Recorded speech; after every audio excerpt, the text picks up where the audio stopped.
So I'm just going to count it down here, and it looks like we're ready to go. He's been waiting, it looks like. So, you ready, Orphine? Yep. Go ahead. Okay. 5, 4, 3, 2, 1. Smurf! Let's see how much delay I have. Okay, just a few seconds delay. So this is the first run of the marathon. This is Rollin Marathon 4. I don't know if anybody here is new, or it looks like people are just going to have to start rolling in, so I'll have to keep people posted with what's going on. I'm pretty thankful that Hellfoes did decide to do a run for us, because he at first said that he wasn't really feeling the game, but here, so he's in Spiral Mountain. He's got to get these. This is a 100% run, so he has to collect all these honeycomb pieces here, and that's the first part of the game. So, shoutouts, everyone, rolling deep, fired up. Banjo Kazooie is a very technical game, and Hellfoes is a very talented speedrunner, if I would say so myself. When I first stumbled across Hellfoes, he was running Wind Waker for the GameCube, and he was doing it at a very high level. I think he was 3rd place at the time. I don't know what's happened recently on the leaderboards, but he's a very good speedrunner in general, and this is a very technical game. It's a 3D, speedrun, where a lot of, the runs you'll probably see here on Super Nintendo and whatnot, and 2D, but adding that third, dimension, that aspect is very challenging, and cranks up the difficulty in the speedrun. So here he's going to try to get the bottle skip. We'll see what happens. And he nailed it. So if you're on a specific pixel there, like, it doesn't trigger the bottle text sequence to come up, and he was able to skip that, which is very nice. Another thing that I should note here is that he's using the Furnace Fun setup, and this was a skip that was found, I think, 2 or 3 years ago. And what that skip allows us to do is, it's sort of like it's kind of like a New Game Plus aspect, but it's allowed in the 80% run, and it's a glitch that with a previous file, whatever moves you've learned, you can retain them on another file if you set up a death warp in Furnace Fun and you die during a mini game during Furnace Fun, and then when you start a new file, all of the moves will, right when he gets into this level here, see he busts out the Talon Trot, he's able to use all those moves.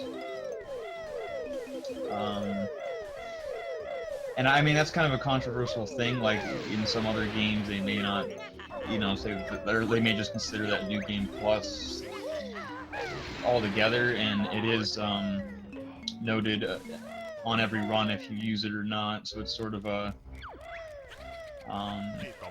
exploit to the game that it's not like seen in a typical 80% run on like other games. It's a New Game Plus sort of aspect. And then with the Talon Trot, I would say it's easier to get up this mountain here, but there is another method that was without the Talon Trot that was done before, which is kind of like using the shadow to make sure that you roll off and get all that. Spiral Mountain, or Mumbo's Mountain, is a very quick level, and there's not a whole lot of depth to this level. It's just it's a very small area, and you're just collecting all 100 notes and jiggy. So unlike Banjo Tooie, all the notes are going to be single notes, And in Banjo Tooie, they group them up into groups of 5 and 20 that you could also collect. But in Banjo Kazooie, all the notes are in ones. And yeah, Rollin indeed.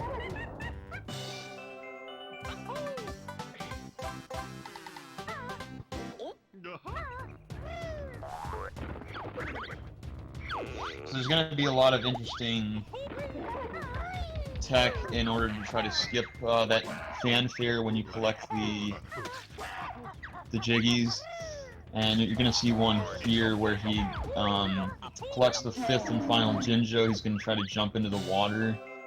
And what that's going to do is, like when he's in water, if he jumps up, he will he'll be able to skip the animation because when he's in the water, it doesn't trigger that fanfare, and that fanfare plays every single Jiggy if you collect it normally. And there's really no way around it situation.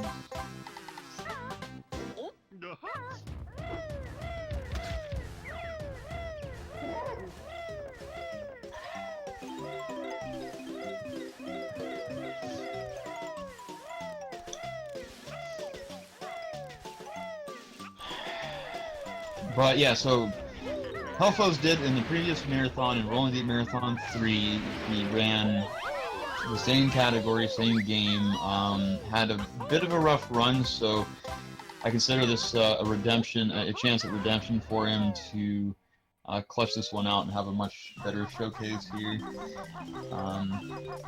I'm rooting for him, but the game is extremely rough and does not give a fuck. If you're on a good run or not, it will just fuck you over. And another thing to throw out is that if you do die at any point in the level and you have not collected all the notes, you will have to recollect them all. Starting from the beginning, the game resets all of the notes that you collect, which is very, very difficult. Like it's not like friendly to new runners in that sense, or like people picking up the game, because in places like Rusty Bucket Bay and in places where it's really easy to die, you just lose all of your notes and then you have to recollect them, and it's just a big pain in the ass, and it loses a lot of time, and it causes quite a big headache because you have to like plan and think out ahead of time, like, okay, so let's see if he gets this, actually. Yeah, so he skips the fanfare there by fluttering in the water. By collecting that last, because like the fanfare is set to play out, but then when you are like midair and jump in the water, there it just cancels that out. And it can also be canceled out in flight, and then whenever you are in a Mumbo transformation, any Mumbo transformation, it doesn't play the fanfare. So those are all things that we try to exploit when collecting Jiggies, because the fanfare lasts, I don't know, like 5-7 seconds. It's a long fanfare. So he's heading into Treasure Trove Cove. This is where it really shows between higher level runners and newer runners, and also you'll see he's talking to Brentilda there to fill out the Furnace Fun calculator. And what that is basically at the end of the game, there are running questions that are completely random, like they're completely different every time you play the game, and you're supposed to talk to Brentilda to find those out. And some people just kind of wing it and just guess and fill it out when they get there, and just hope and pray. I mean, because it takes time to stop to talk to Brentilda, but it's definitely recommended in races or a marathon setting to do that, because you can like die in Furnace Fun, or you can just have like the worst time in Furnace Fun.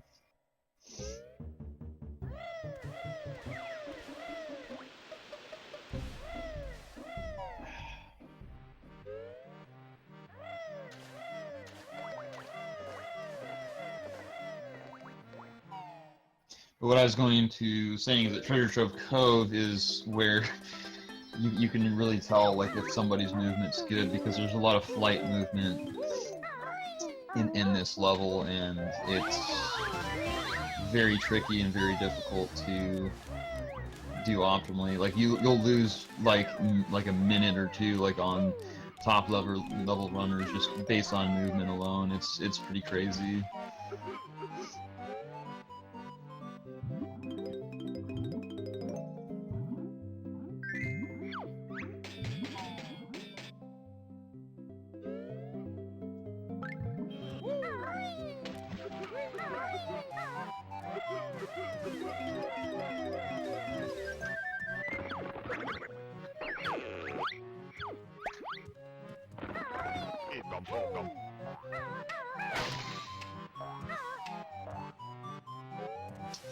Another thing is there's the Mumbo tokens, which are routed out to collect the Mumbo tokens that are most convenient and along the way.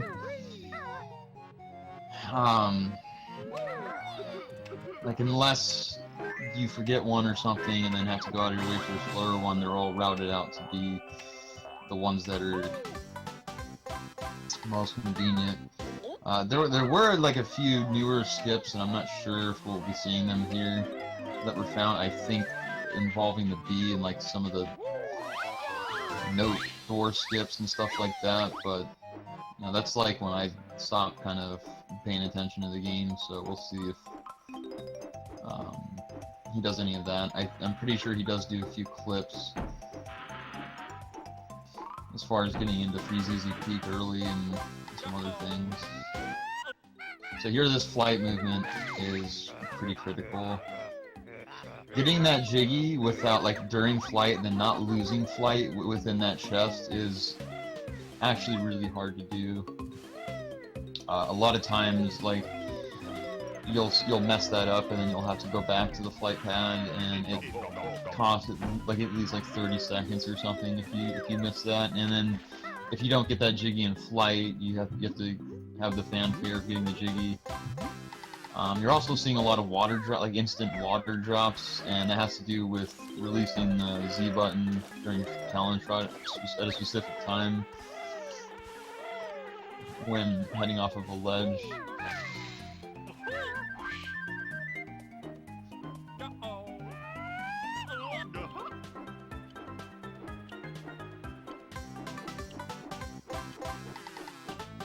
So right there, he got that jiggy while in flight, and he's gonna do a beak bomb at the top of the light tower here, get this jiggy during flight. That one's also pretty hard to get, the one on top of the light tower, without losing flight, so there's some pretty impressive stuff we've seen from Hellfoes so far. And a couple minor mistakes, but definitely a solid run so far.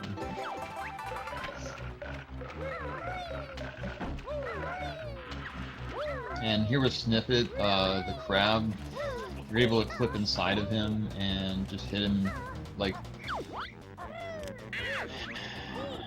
within him, and that has to do with when that text box is triggered with Banjo and Kazooie there, it enables, there's a window of like invulnerability, and then you kind of just clip in, and then you're inside him, and then you can just hit him without having to wait for him to do his claw cycle. Like he'll use his he'll do like a left and a right, and then you can get in there, and then you have to wait again and hit him different times. Another thing to note is that he's taking damage intentionally to set up for a death warp towards the end, and once you collect everything, when you death warp, you maintain everything you got, and it'll take you straight to the exit. And in some levels, this one in particular, when you collect the last jiggy, you can skip a fanfare and the sandcastle and save some time getting to the exit. And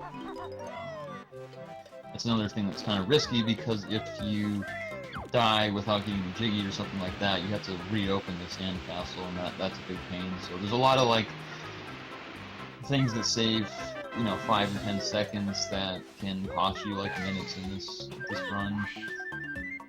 But all of the like top level runners will always go for them. And this flight movement here is what I would call the most trickiest part. So you have to grab those notes, and he just missed one, which shows, I mean, how difficult this segment is.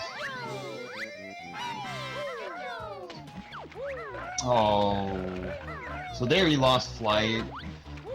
He tried to do a beak bomb out to that honeycomb, and you want to maintain flight. Then you want to come back around and pick up that Jiggy later after the Jinjo, because you don't want to collect that Jiggy right away, because there's sort of like an animation that plays when you collect the last Jinjo, and if you collect the Jiggy, it'll force you to kind of wait out that animation there. And so now he's kind of forced to, like, either he goes back to the flight pad, which is a big waste of time, or what he's doing, what he is here, he's got to do get these two Jiggies without flight, and then just like a fanfare. It's a lot slower. And he also is at 1 health right now, which, I mean, it's where he wants to be to set up for the death warp, but at the same time, if he gets hit by like any of these spikes, I mean, I should probably just let him focus here.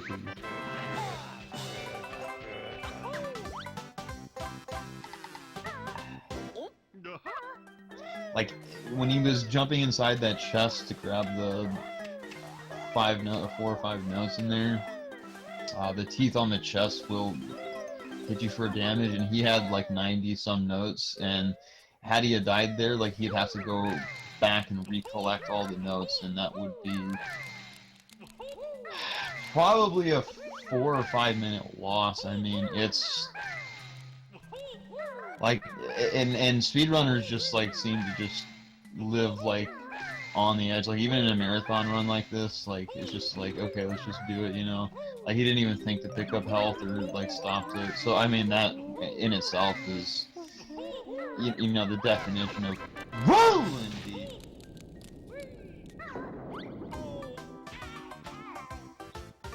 Here's the death warp, which he got, which is very nice. He can show that off. It's something like that. Crab, he has different movement, and he'll just be all over the place, and sometimes he'll just give you like some of the shittiest movement. And when he death warped, he did not have to play the animation of getting the Jiggy, and there's like a final animate. It has a different sound effect when you grab the 10th and final Jiggy, and it does like this really long fanfare, and then so you skip that, and on top of it just takes you straight to the exit where you need to be anyway, so it's a big deal.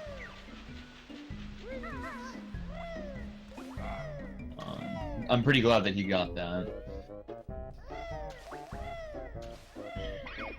And here in Runny's lair, you're gonna be going to a lot of cauldrons and well, not a lot of them, but specific ones that will save you time, because there's shortcuts that will warp you from one cauldron to another, and there's specific ones that we use that are convenient. Like, there's some that are just completely useless, because it's like, it doesn't even save any time, and it costs time to go activate them and whatnot. But there's the bigger shortcuts that take you from the beginning to the end. Like, that one takes you to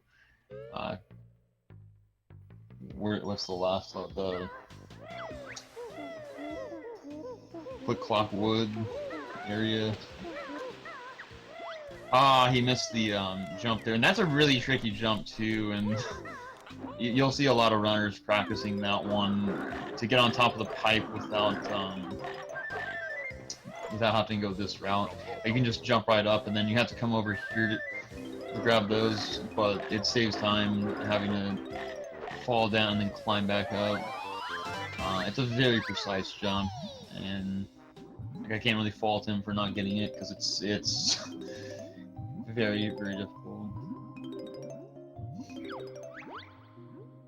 There's another, like, pretty much frame perfect jump that I can guarantee you he's going to be going for here, and it's a jump from like the top part onto a pipe, and it's like frame perfect, and you have to do a ground pound or a beat pound or whatever in order to gain a little bit of height to get the jump, like to hold on to the pipe. If he gets it, that's gonna be worth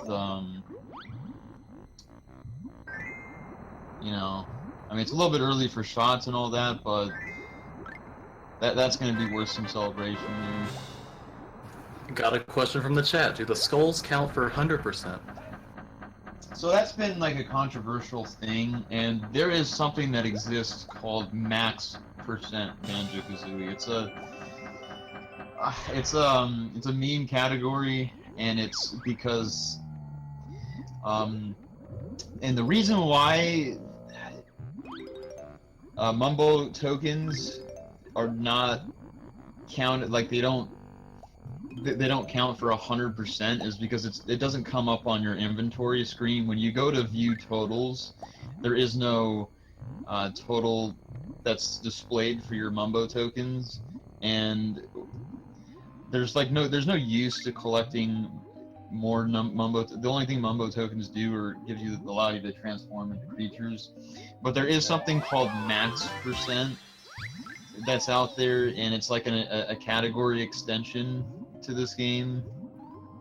And what max percent includes is basically the same thing, like 100% here, but you also have to collect all the Mumbo tokens, and you also have to get the double health upgrade at the end.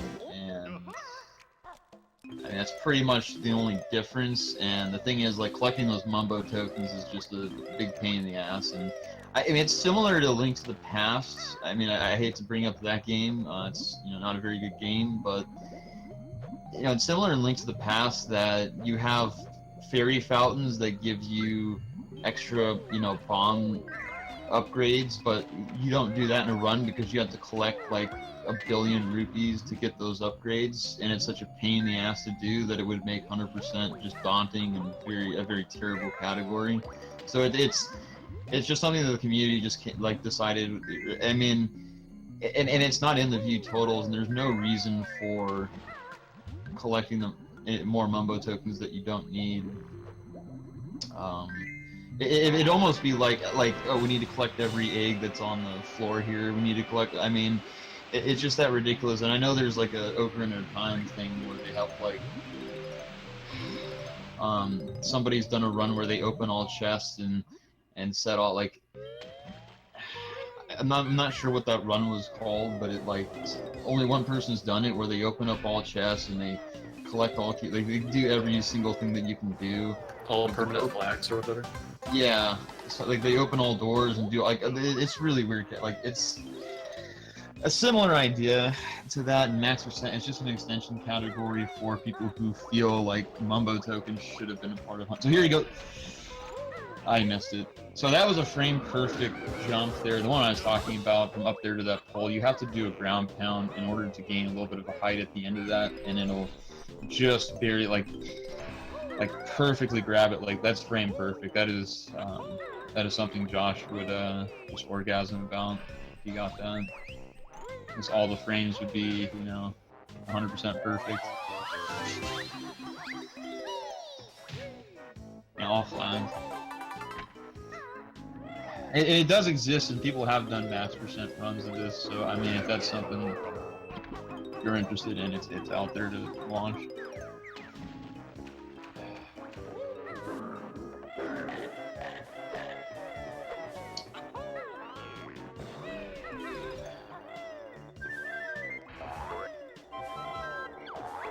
So Clinker's Cat, there's really nothing too dangerous here, except for like the loss of breath or bubbles. If you can't get like the bubble at there's really no risk of dying to. I mean, you can drown exclusively towards the end. You try to drown and then warp back to the beginning. And if you don't collect the extra honeycomb piece at the end and you drown, you'd have to come back and get it. That would cost maybe 2 minutes or so.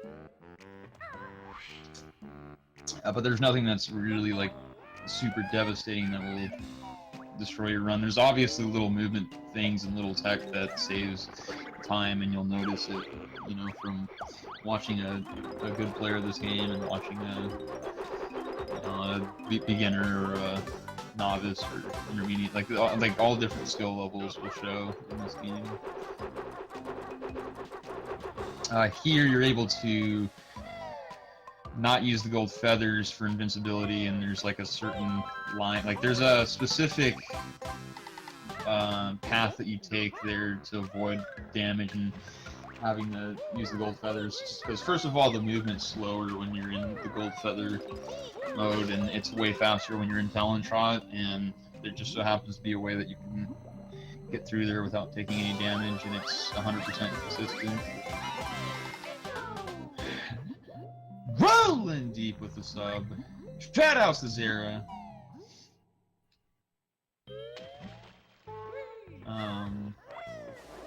I have to check how many subs we have. We have a goal.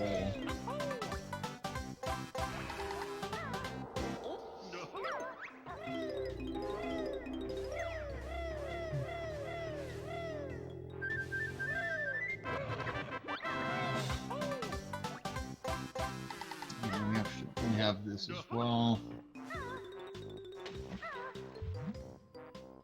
Wait, so for 25 subs, you'll lift weights? Yeah, live and uncut, raw. What kind of exercises did you have planned? Some hardcore, heavy, heavy duty, very, very sensational workout routine here.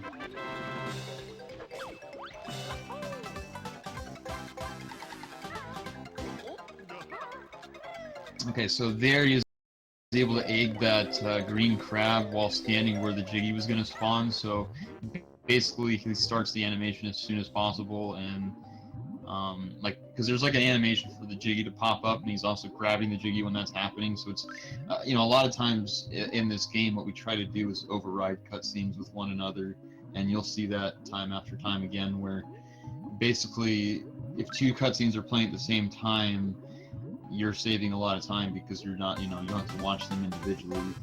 It's a big deal, and you'll see it on Running, you'll see it in other places.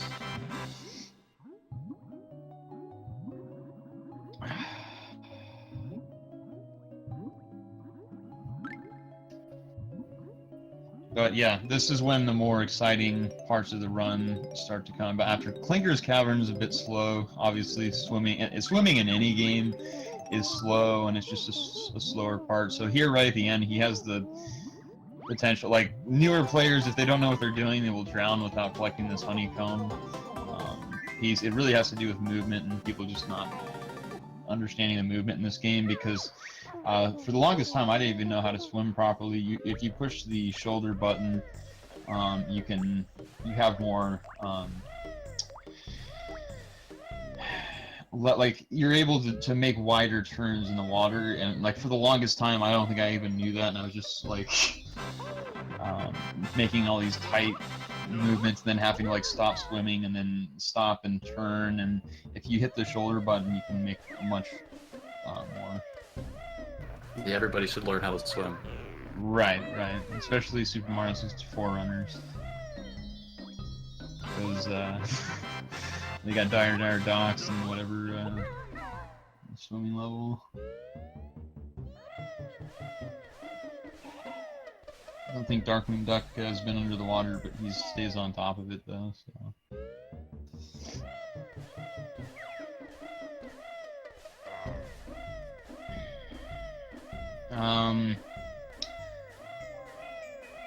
So here, I'm pretty sure this is the Freeze Easy Peak early clip. So you're going to be seeing a clip.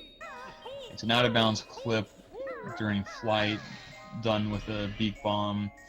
And basically when you get out of bounds, you're able to get behind doors into worlds that will take you into the world without having to go and open them up.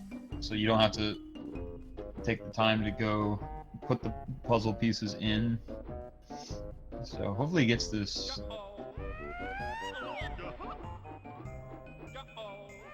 Yeah. Oh yeah, rolling deep. I'm pretty hyped about that. That was a really good clip, actually. Very well done.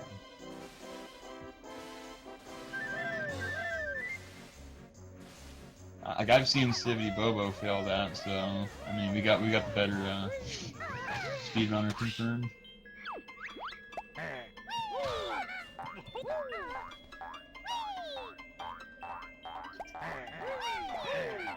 Because what happens if you're not in the right spot, you will just beak bomb right onto the floor, and then you'll have to go back up and get the feather, and then you can just get like in a cycle of not getting it, and it's just the most frustrating thing. So to see him get that like so clean and so like very nice, very nice. I hear just by like standing off screen, the enemies don't show up or something like the. I can tell you get on screen, so you don't have to beak attack them or whatever, and you just sit there and wait. It's kind of like a little wait, and it's a nice little buffer in your run where you just kind of wait it out, take a nice little break.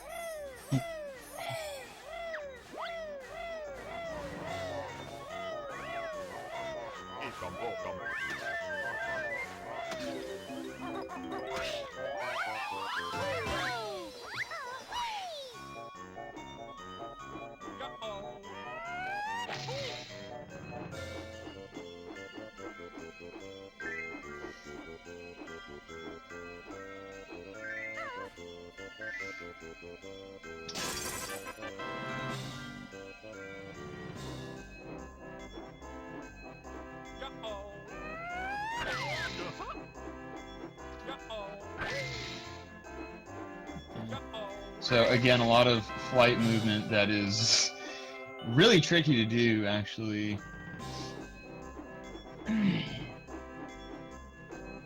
This has all been very clean. He's turning it up a notch. Hellfoes is just going in. So he grabs that Jiggy while in flight, but lands. So he grabs the Jiggy still in flight to avoid the cutscene or the fanfare.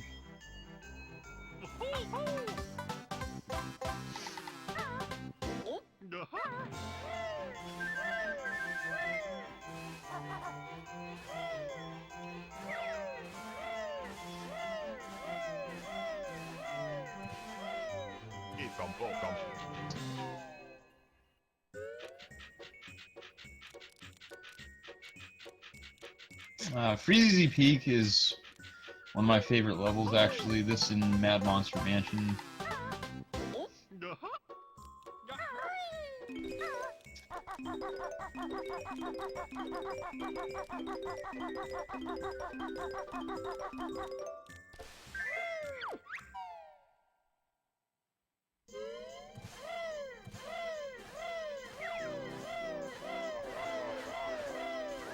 And also, I mean, I haven't really experienced any of the frame drops because I'm watching Hellfoes stream and it's been clean.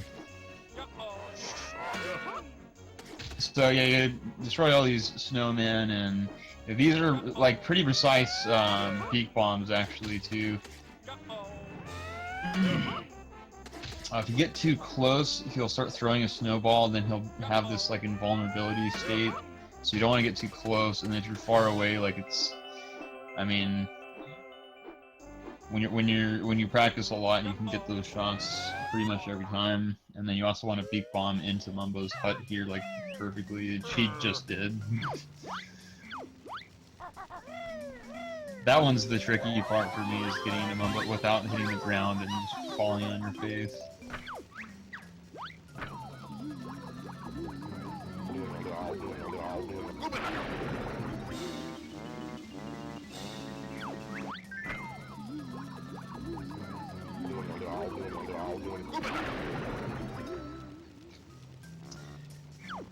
I'm not sure what Hellfoes' plans are for the future. It sounded like he was coming to the end with Banjo Kazooie, and I'm not sure what game he's going to pick up next. But I don't think he's going to be running this for too much longer. He has run it for quite a while though, and he has a very impressive time for, you know, considering that he's one of the only ones that's like within, what, 10 minutes of Stivity Bobo.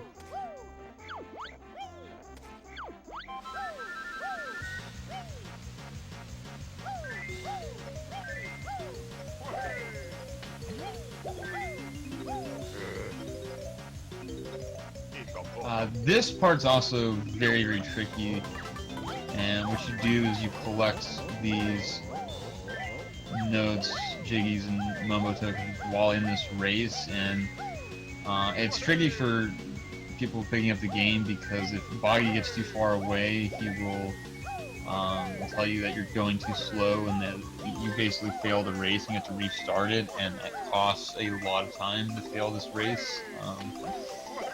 You also risk, like, towards the end of it, you can lose it. It has to do with a rubber banding effect, though, so the farther away you are from him, the slower he slows down, and if you're way ahead of him, he'll, like, just catch up all of a sudden.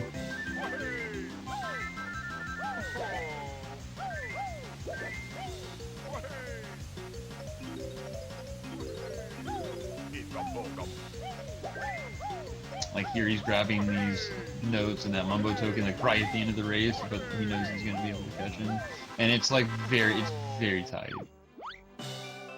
But when you're jumping uphill, you gain a lot of speed, so it may look like you're done for, but all of a sudden you just catch up at the end. So it's definitely scary for newer runners to do those, to grab those. But it saves a good amount of time because your movement speed's faster on that than you are as a walrus. And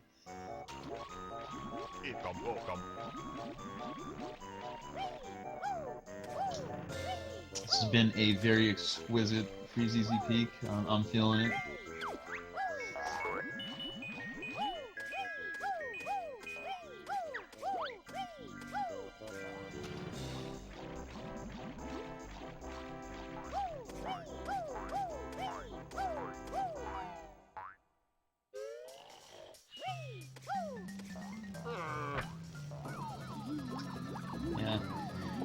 Zara the man knows what it's like to have those dank emotes. He's got the Gay Smurf Peekin emote, which is absolutely a legendary emote. And he's got that high quality option.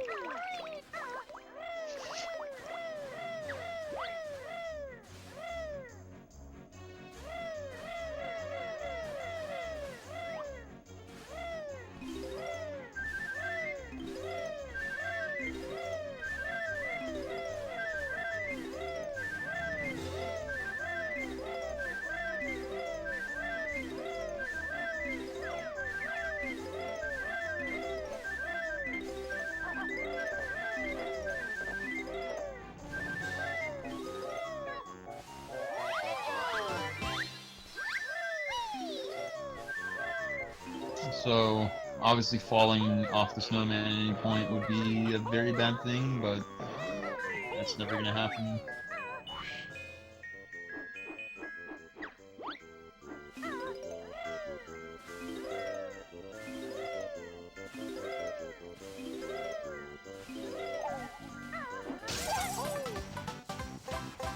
But yeah, I mean, I hope you're enjoying this run. This is the first run of the marathon. There's plenty of runs coming up. Lots of excitement. This is a run that I was pretty hyped about that got in sort of last minute, and Banjo Kazooie being, you know, a game that got me into speedrunning, so I think it's, you know, it plays a pretty good role in this marathon. So I mean, altogether, I've been speedrunning about 8 years now because I started late 2010. And like ever since then, I've kind of been doing little projects, and then it just got into Twitch streaming. And,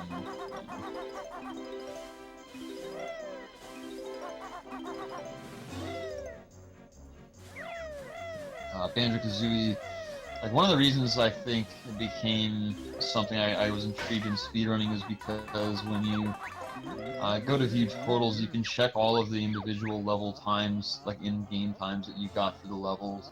So it would be like a sweet challenge to see how low you could get those times. And like, I mean, at the time I was like picking it up back in 2010. It was pretty like underground. Like there wasn't really much on the internet, and speedrunning really wasn't like as mainstream or like a big deal as it was to a large margin of people. It was sort of like a quiet as kept, like low-key thing. and so a lot of people had to come up with their own strats, and I mean that was a very interesting time in speedrunning, like back in like prior 2012, or I mean before 2012 or whatever.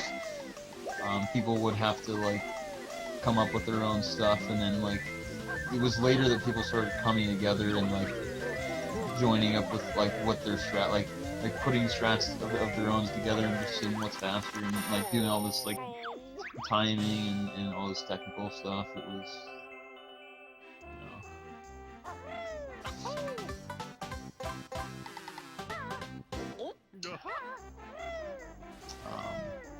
I know, like when I first I did do like segmented levels of this game at one point, trying to get the best level like ILs I could get,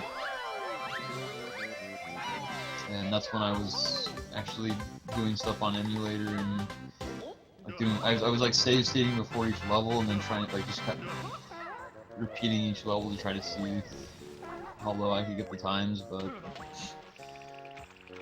none of that like came close to anything like City Bobo would do in the future.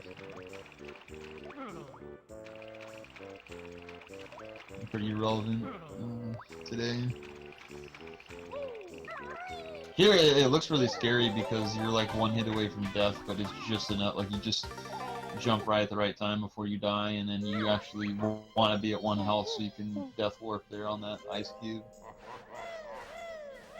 I know it looks scary to a lot of casual like viewers and stuff like that, and then you see that the door's still closed, but you can walk out of it on this side. It doesn't like block you in.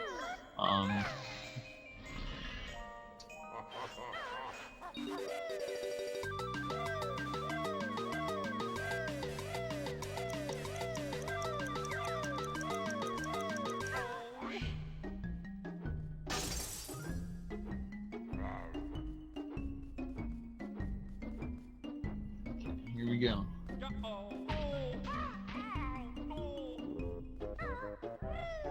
Aw, shit, he didn't get it this time.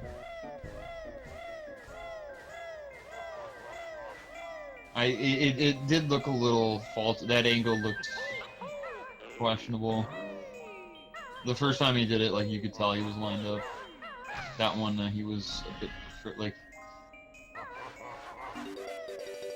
That's unfortunate.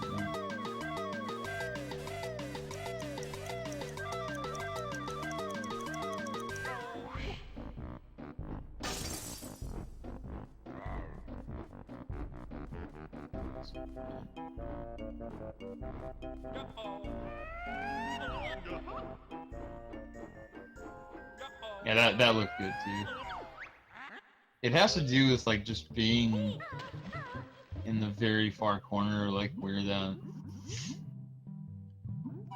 So I think he wasn't all the way down in that. Like there's like when all those like that hill sort of comes to a stop at the bottom, and you want to be like the very bottom, but still be in flight. Like I think people pull it early a lot because they don't want to land, but you have to be like pretty far down to get into that clip. So it's not easy. So I can't. Early. Right. I mean, I can't fault him for feeling it's not an easy like clip. I mean, you know, people like Stevie Bobo or whatever make it look easy, but.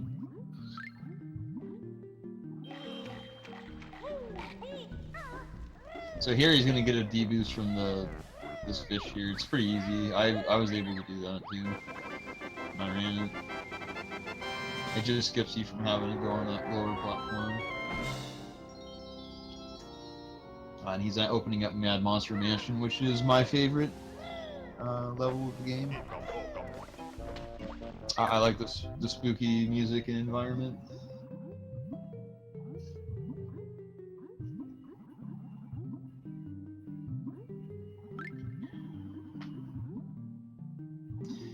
So how are you feeling? How are you pumped up for this Super Metroid run after this, Fiend? You got boy Jack ready to roll this one out? Yeah, I think Jack's gonna do really well.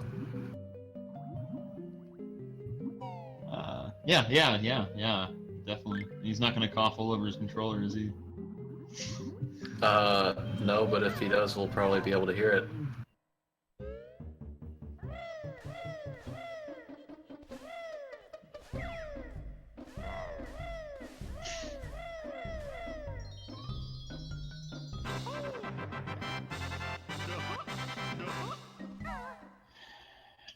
Rollin into Mad Monster's Mansion. Pretty sure he opens up Gobies as well before heading there.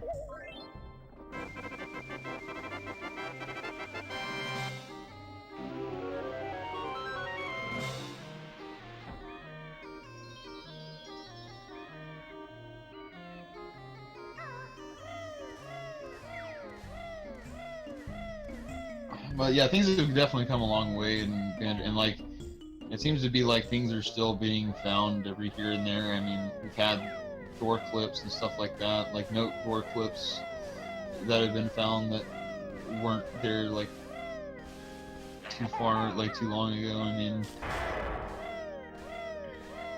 it just kind of happens like in a lot of these N64 games, like a lot of these like 3D games are just a lot of buggy stuff that goes on, and you know, people are always just looking in every corner of the game trying to find something new.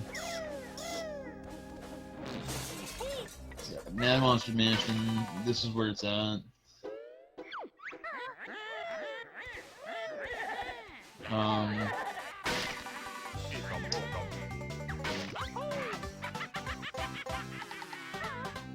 So I mean, he knows what he's opening, like what he's doing, like he's opening specific windows, barrels, and stuff like that. He's going to the ones he needs to.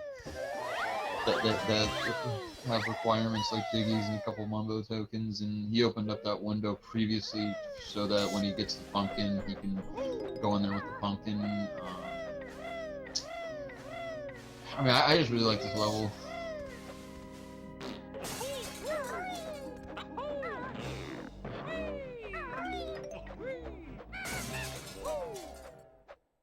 Did this level scare you as a kid? No, I was just moving and grooving to the spooky music.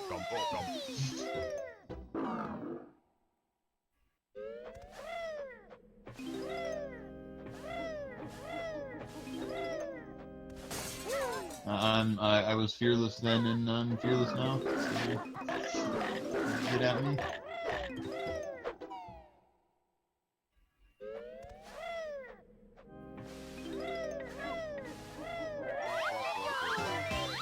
He just zips right in there and grabs all the notes. I like that room too.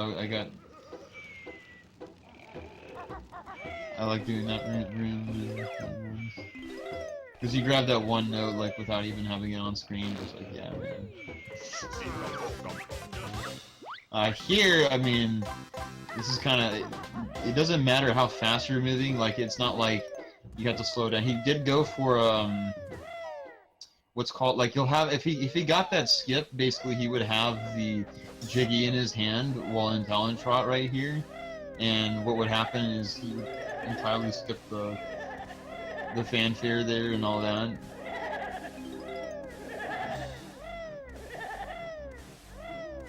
He might, I don't know, he might have got it before he moved the fanfare. I may have been maybe outdated on this.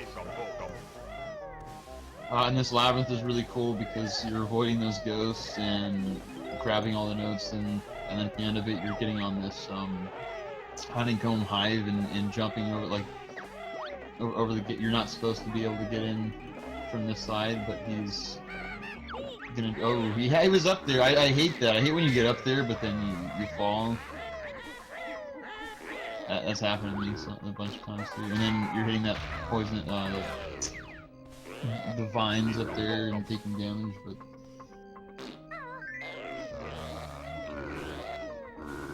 here you're trying to get in all these eggs in the pot without like getting disturbed by these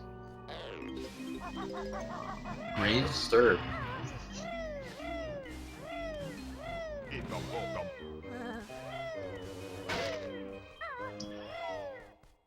But yeah, I really like this. I mean, just the strats in this, like everything. I just love this level. And it's not like, you know, a run killer like Rusty Bucket Bay.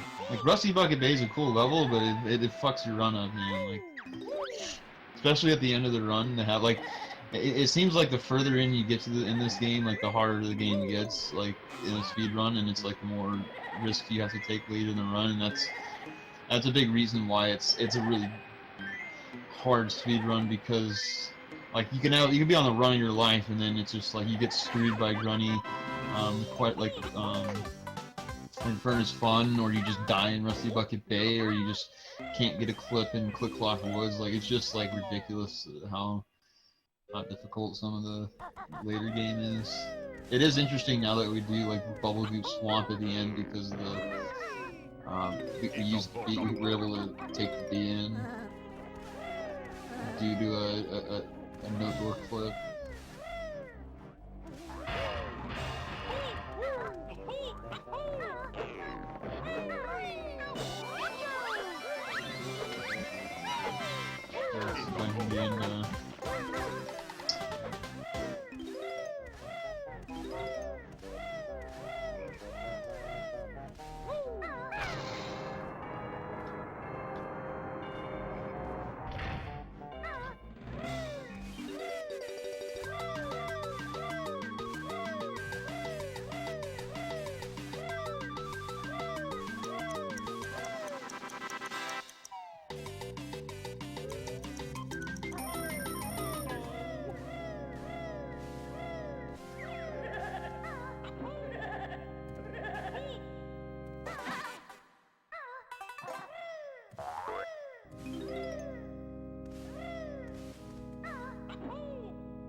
And memorizing the piano is a big deal too.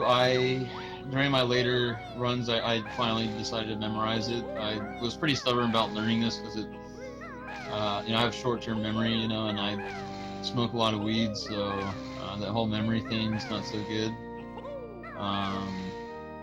But I eventually ended up learning this as well.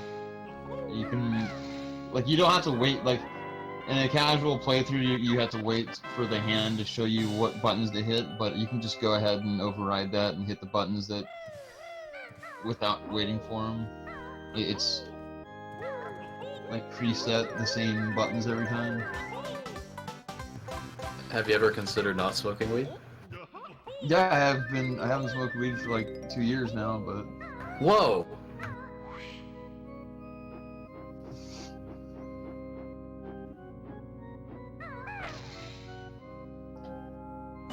But if I'm going to HDQ next year, I will definitely be sparking it up!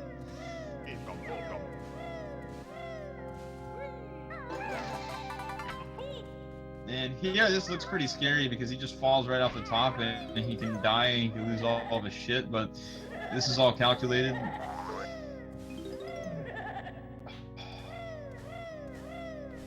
If he doesn't land on that bench, church bench there, he's fucking dead, and then he has to collect all the notes again. So if you don't, that's a very precise sort of drop.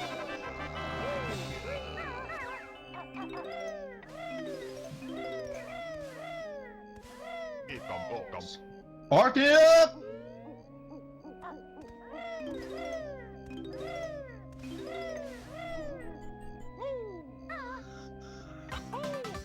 Yeah, I don't know what these, Link to the Past players are talking about here. It's a really bad game.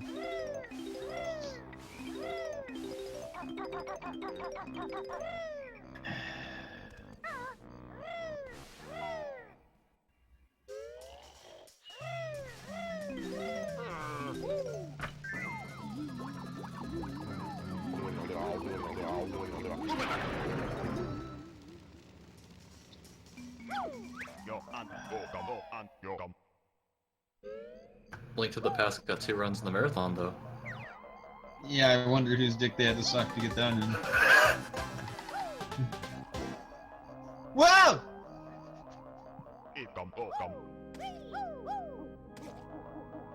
I mean, Tsubasa Sakura's knows all about that, right? Yeah. Whoa!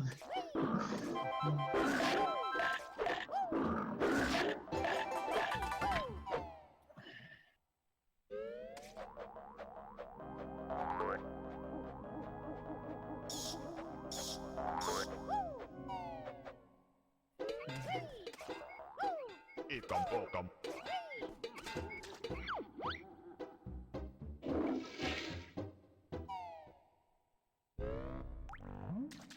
what are we doing? Just posting fucking nude pics of, you know, Ethan in here? What the hell? Why are links banned? Because, I mean, I don't want to look at these porn sites. I don't believe that. I mean, what are these, straight porn sites? I mean, what do we do? I don't watch that. Come on.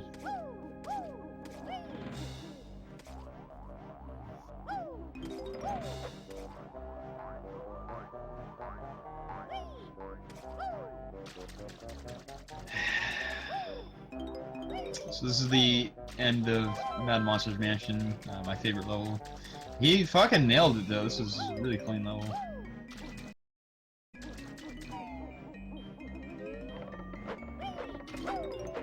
Basically, you ended as a pumpkin here and you grab the final Jiggy and the rest of the notes and do death work.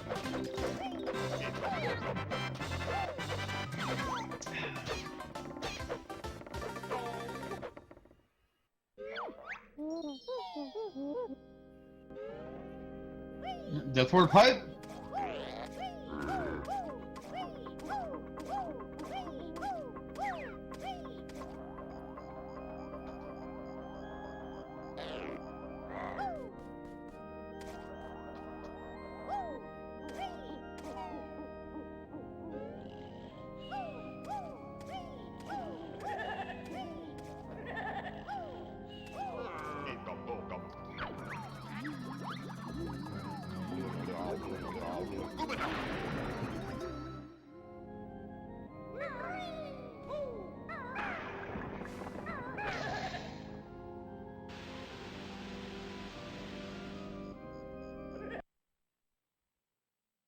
Okay, and then right at, you reset a specific time here. You don't want to do it too early or else you actually soft lock the game, where that button is pressed but the water is not raised, and you don't want that. But that water remains raised when you reset there, and it just so happens to be faster than turning back to the pumpkin and then going back to the Mad Monsters Mansion. Then, or I don't think you have to go. You go in the back. You just leave as the pumpkin, and you just have to slowly bounce all over the place. And besides, we have to do some things towards the beginning of the game because we unlocked some of the, it hit some of the grunny switches and unlocked some of the jiggies in the lair that he has to pick up anyway, so he kind of has to go back here anyway, so it all works out.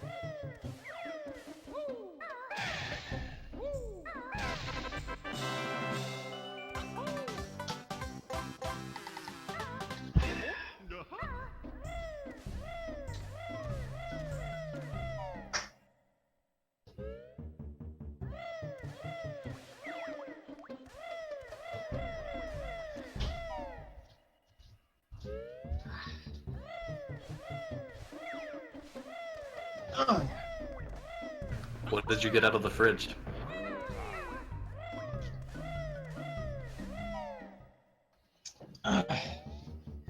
So, like, are you gonna be able to wake up tomorrow, Rafine? What is it? I don't know what time zone you're in, but... What did you get out of the fridge, RPG? I cracked open another beer. Oh, are you making sure to stay hydrated with water, too? There's 60% water in this rolling rock here. Alright.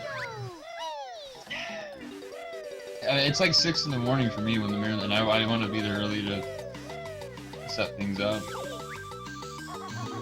Well, I was awake in time today, wasn't I? Yeah, which is pretty late, man.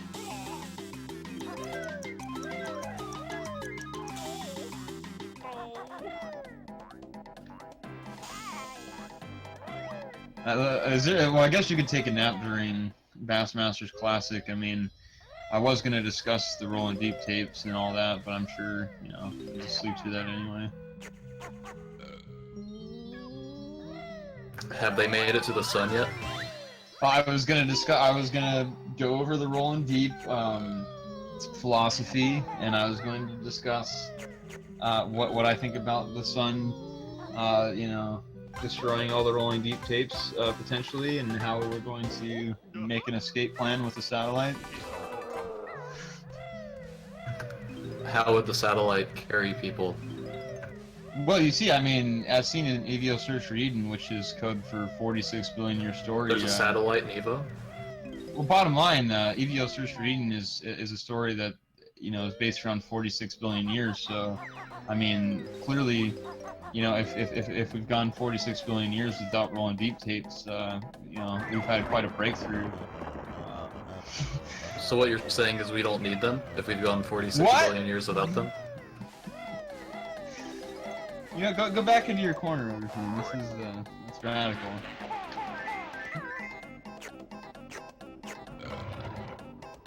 Yeah, this is Gobi's Valley, and you'll be seeing some camera manipulation as far as getting to those getting those rings to appear so he can jump inside them without having to get to flight. And Gobi's Valley is a pretty interesting level too. Got pretty interesting tech.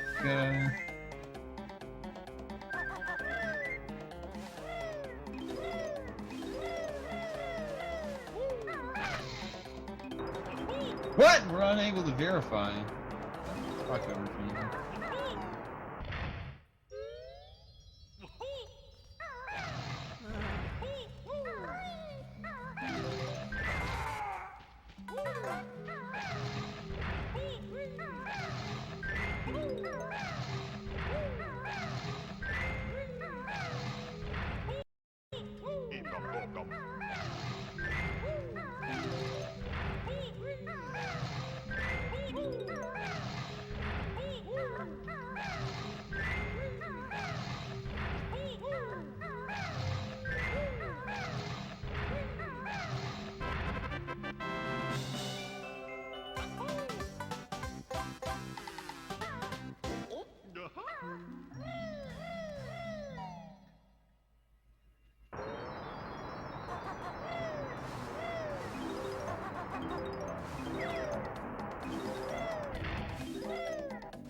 So, an interesting thing is there with that flight pad and what used to be a thing is if you didn't have a beak bomb, you could get it there with that flight pad, and that, like, basically without flight, and that flight pad would still be active and able to use.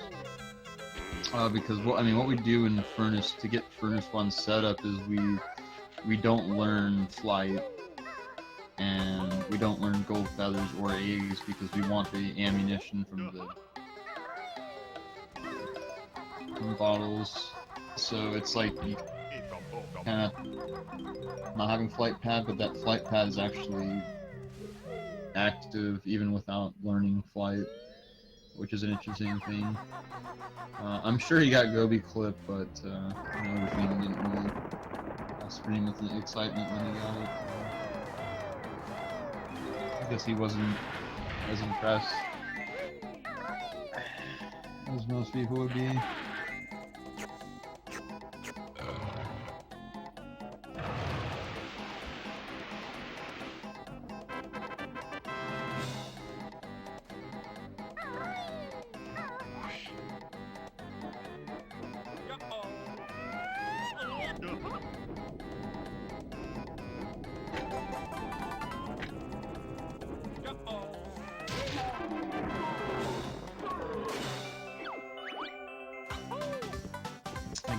This part is pretty difficult. They're going through that cactus while in flight, and then he didn't remain in flight when he got that Jiggy. He actually wanted to remain in flight there and skip that animation fanfare, and then he wanted to use the flight to get over here.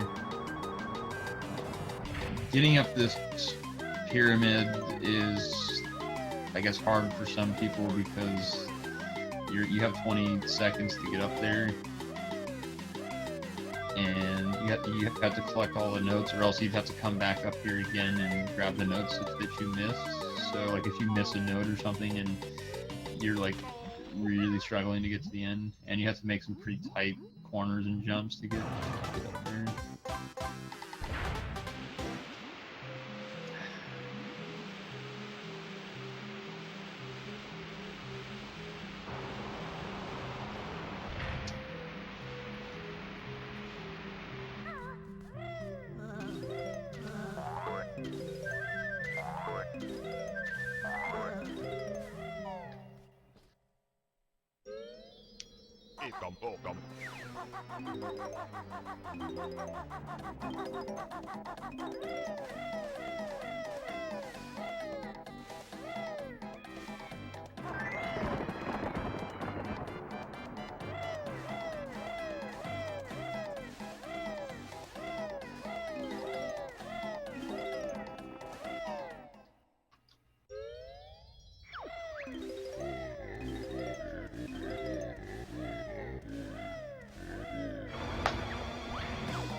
Here, you can skip the maze here if you can get up on that ledge. He barely got up on there with a little beak part, like back there, and almost fell. Like, there's kind of like there's a certain spot on that wall that allows you to like get up there with the talon front, and otherwise you just slide right off. But there's like one spot in particular where you can get off another jump, and you use that to get on top of the pyramid. And it's pyramid. One thing is like sometimes the camera angle can be pretty rough to work with, and you can fall off there. There is a backup to it. There's another spot where you can get up on the pyramid, but you know, nobody has to want to see that backup in their run.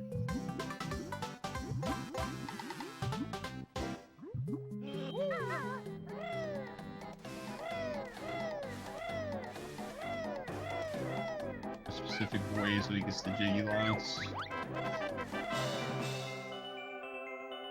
And like I said, you want to avoid flight to get into these rings, and so he's able to go through that there without having to get up and fly through it.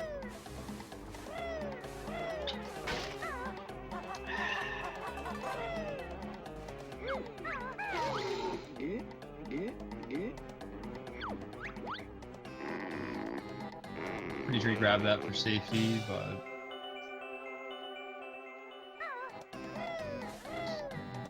at least it's not a vaginal snake heart.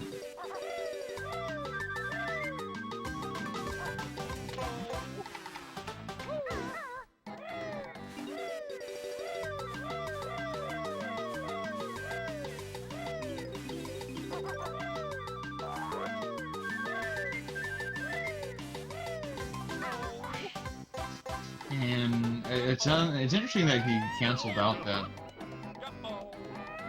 Got it again. I think he did that for safety because when you're in that speed shoe state, you don't have to, you don't get a fanfare for the jiggy, and it does save a lot of time to do it. But he may have to do because he had a rough time like because most people don't cancel that out. I don't think, and they just keep going. But that was interesting.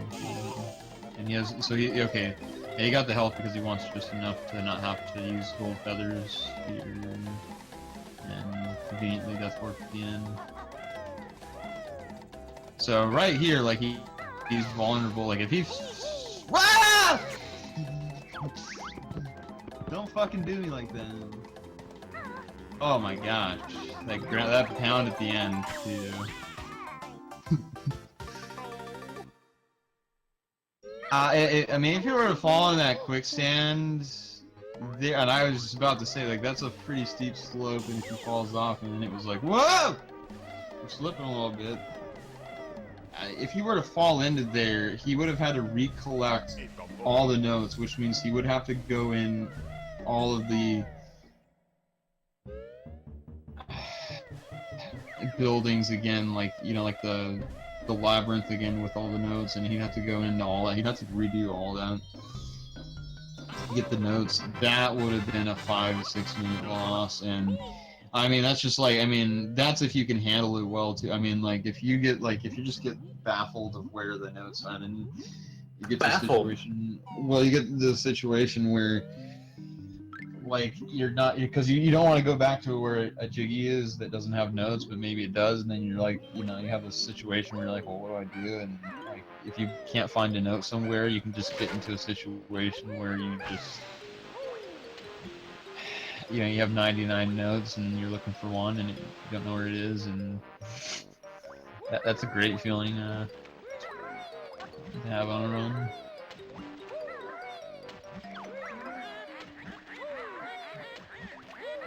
Thank God he did not fall into the sand. It was, he made me swallow a little bit there.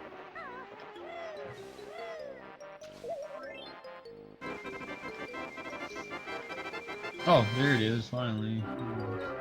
Maybe it worked this time.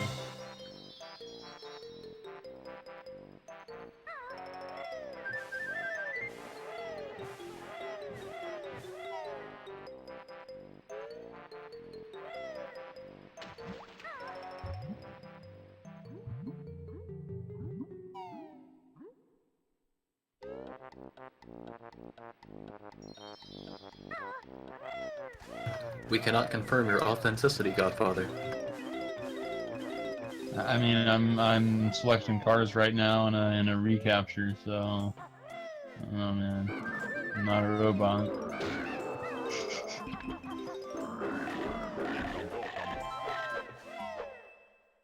Oh, they've got you selecting cards or cars. Yeah. Oh, look at that. That's not the right code, because.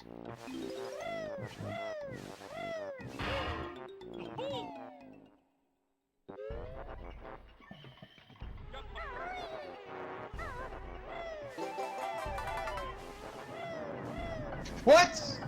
Like, did somebody hack my account, man? I was in there last night and it worked on the first code I put in there. Now I'm questioning whether I have to wait another 10 minutes for another code because I keep asking for it. But like, what am I supposed to do? I think somebody hacked me. I think Miss Honners hacked me. She solved the captchas better than you did.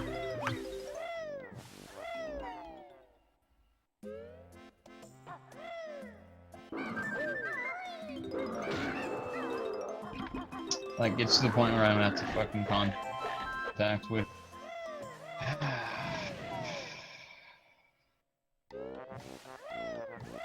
I wanted to go in there, and then that way I could adjust Nightbot a lot easier, but I don't know. I guess we're just gonna have to say go Hellfoes go all marathon. I don't think I can do it with this account. Like, I can't switch commands. No, thanks Vix for the Rollin deeps. Yeah, I'm not even a mod in here. I can't do shit.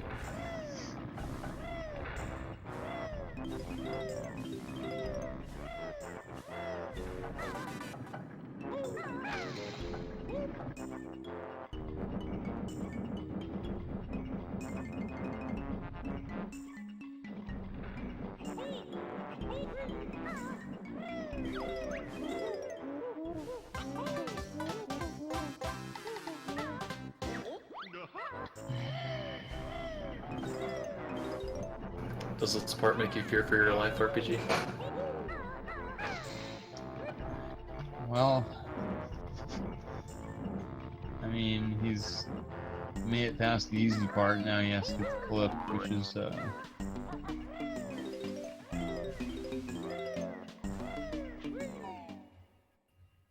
oh, insta clip. What?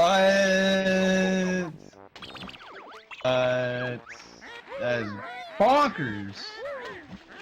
You got the insta clip over, Fiend. You fell in the water.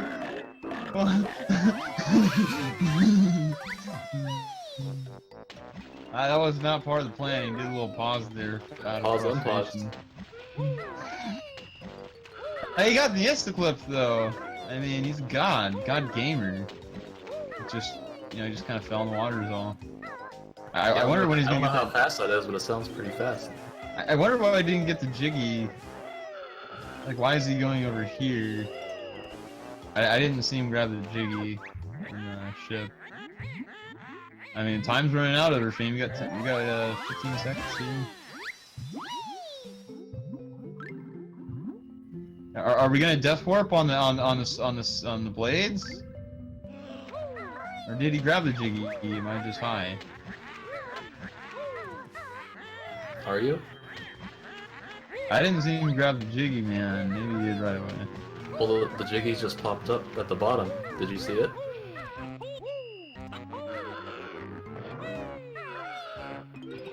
RPG. I'm baffled here. I'm sorry.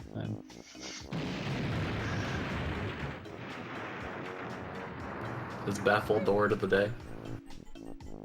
I mean, I didn't see him grab the notes on top of the ship. I saw him fall. I saw him pause. I didn't see him grab any Jiggy there, but I mean, I also didn't see anybody hack my account, and somehow it seems to be a thing. So, Who do you think could have done it?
Whoa!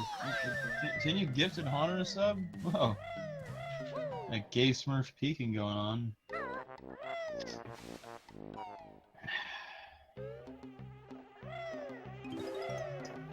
I don't know, like, I think I'd have to log into my account to see how many subs I have. I mean, that's kind of a problem. Should write a letter to Twitch about that.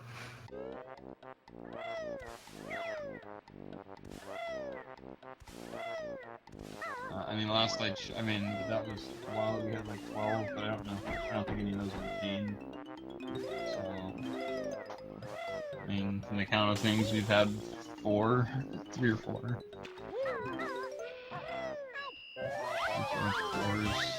Oh, whoa! Whoa! We touched the bottom there. Whoa!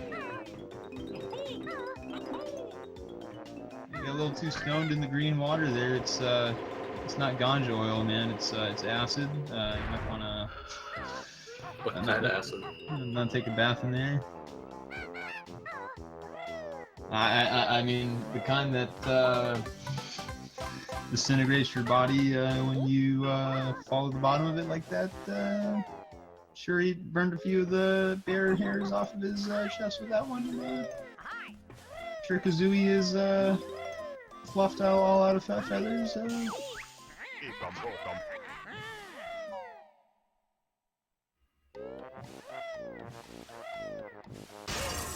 This is the Rusty Bucket Day, Rusty Fucket Day.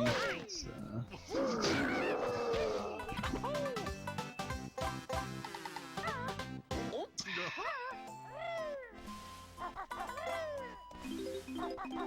doot doodly dee dee dee dee dee dee dee dee dee.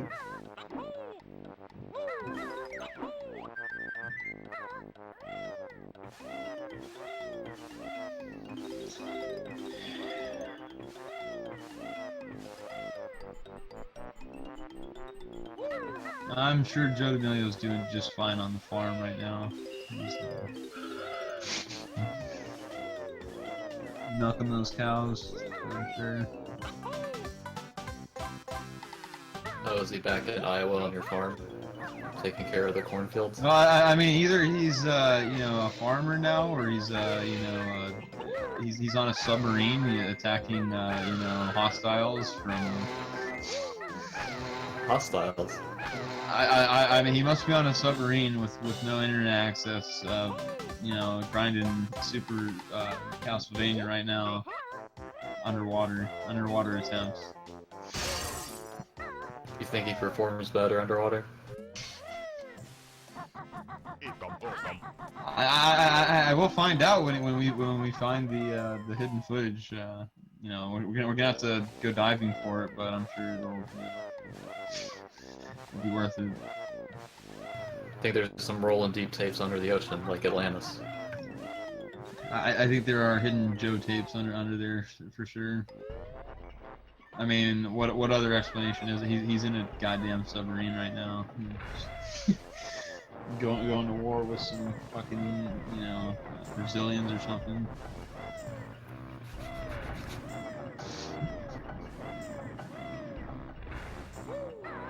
Oh, here we are again in our favorite room. Like, oh god, yeah, he didn't grab the Jiggy, and he's falling off. He'll stumble. Here we are again, Overfiend. We're going into the. He didn't get the Jig. I don't know why. I told you. Why would he not? Hopefully he hears you this time. Ah! Woo! Wow! Well, he got insta-clip last time. I'm sure he's got it on lock again.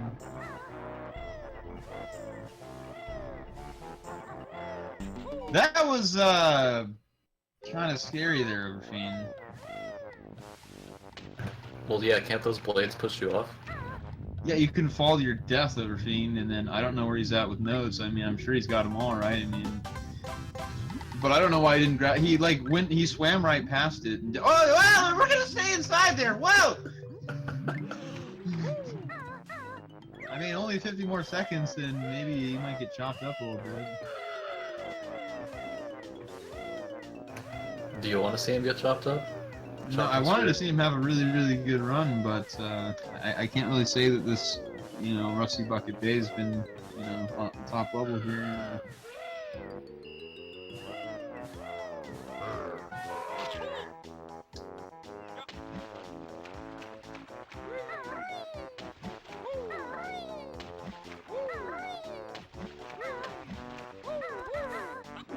What? You gotta be fucking kidding me.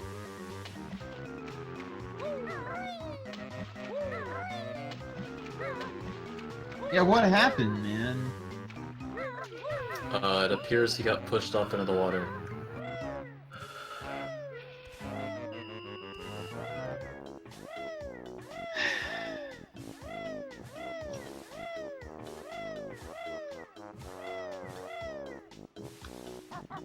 Yo, he got out.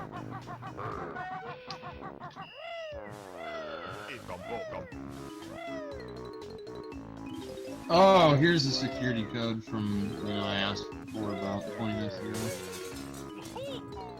Maybe this is the one.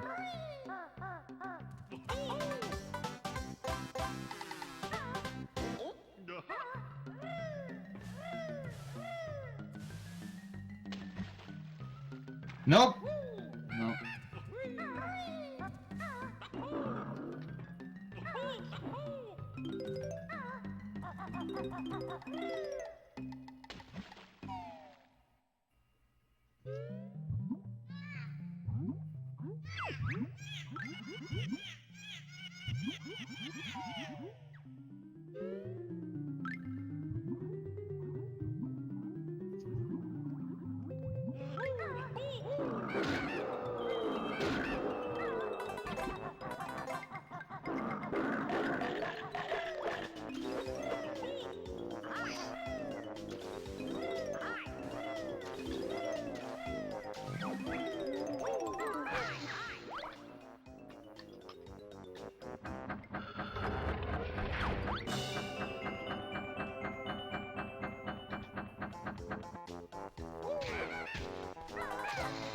Are you having to match more street signs together, RPG? No, I'm just straight up getting told that the code's not right after I just got it on my phone, so I don't know. What are you trying to do exactly? Log in to an account on Twitch. I know it was rocket science, but especially when I did it last night, like first try with no problems. The Godfather account? No, Rollin Deep Marathon. Oh, okay. I mean, I want to go in there and switch Nightbot commands and whatnot for one, and I switch. I don't know, the title would be maybe easier on there, but you know, I can't even do it from this account anyway. So I can't do anything. Well, we don't really have to change much on the fly except for the game, so it's not that big of a deal. That's what I'm saying. The game, and that's, I mean, they can dishonor to do that. Nightbot's in there, which is good. So he's setting up for a Death Warp here, and he's gonna die once he gets to this honeycomb, and that's it for Rusty fucking day.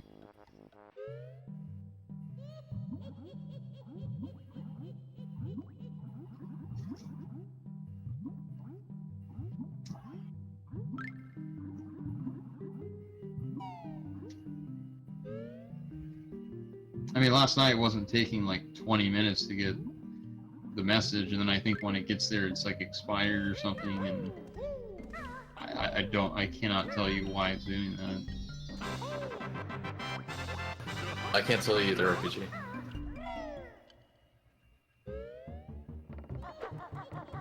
It sends it to my phone, like, immediately. Like, Right, I mean, it used to do that. I mean, last night I'm pretty sure it wasn't a 20-minute delay. Have you tried uninstalling and reinstalling? I think my phone said something about a SIM card though last night. Maybe that has something to do with something.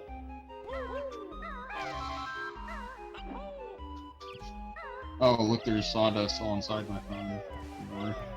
Sawdust in your phone? Yeah, I used to chop wood all fucking day. Well, yeah, just it's still kind of funny. But it's inside. It was actually like all inside there.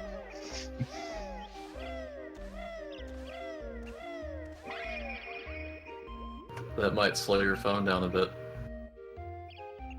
The SIM card looks to be scraping paint a little bit.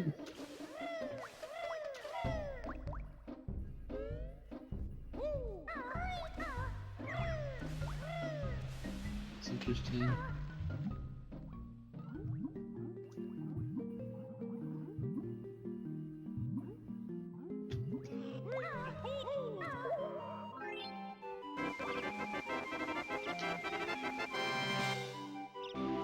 So he's opening up Click Clock Woods, and what he's going to do is get the bee and take the bee back to...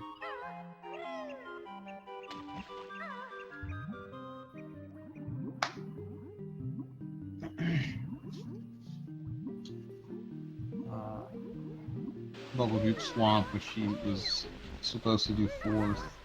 We used to do it fourth, but now we can just go through as the bee.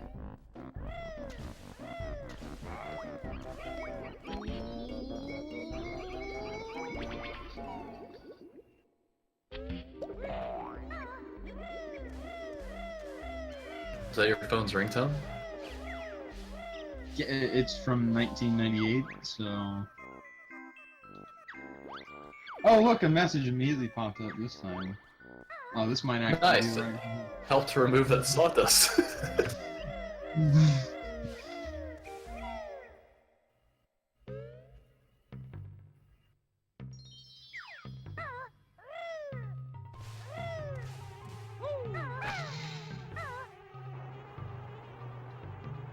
Oh, wow. Yeah, let's see if this works, actually. I gotta click on some more cars. Oh, street signs. Maybe some crosswalks or some storefronts. Oh, select all the sidewalks. they're up in their they're up in this shit, man. Select all the sidewalks. I don't know. Nope, still didn't work.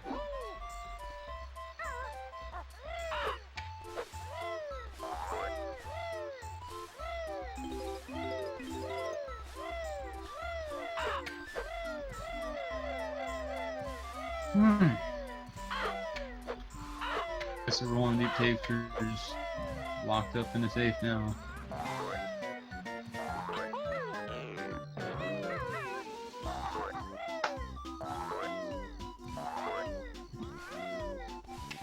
Question from the chat. How do you even get sawdust in your phone? Well, I put my phone in my pocket. My pocket was full of sawdust, lots of it, and it was just sort of jiggling around. And I mean, it got my pocket because I had to pull off sheets of 1 by 10 by 16, and I mean like 16 feet, 1 by 10s, and like from a top shelf. I also had to lift up 2 by 10 by 12s, and it was mainly the 1 by 10s just had a lot of sawdust on it, and so I've had sawdust showers like multiple times. I mean, like all in my hair and like all over my shirt, like all over, like everything just sawdust all over. But I mean, it got me in a good shape because I was lifting, you know, multiple sheets of those at once, like off, and they were like really long, heavy pieces of wood. But yeah, I mean, it was just a common thing where I would just, like, I'd have to reach up, like, probably 10 feet high to grab a piece. Like, I'd have to lift my arm all the way up, and then, like, sort of, like, shimmy a piece of wood off of a shelf, and then, like, when it comes down, it's just, like, full of sawdust, and it would just be, like, sometimes it would just, like, get all over me, and then... I mean, you know, and then I get fired because of a wood situation. And I mean, just... Sorry, I laughed because it's not funny. I don't bank money anymore. I know the situation isn't funny. Just calling it a wood situation is pretty funny. It was wood related, is how I got fired. I mean, it was wood related.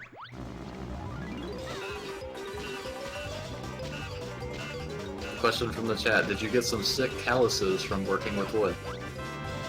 Calluses? You mean like fucking arthritis and carpal tunnel? Hell yeah, bro. No, like, do you get like the bumps on your hands, on like your palms or whatever, that are like your hand strengthening itself by reinforcing the skin? You know what I'm talking about? Calluses. No, that's a big one. Okay, I guess the answer is no then. No, my hand. No, the only thing I have is fucking arthritis. Question from the chat: have you heard of a scaffold? No, you know what? Our management just leaves us down there and never comes to the floor and just expects us to do everything, and we're just like, there's basically hardly, like, there's like 1 day of training, and they basically say, yeah, you need to do the work, man, and then you're out there doing it, and they don't have like any like organization. It's just like, yeah, man, we just need to pump out these doors, man. Yeah. And, well, I mean, it's like the fucking Stone Age back there, man.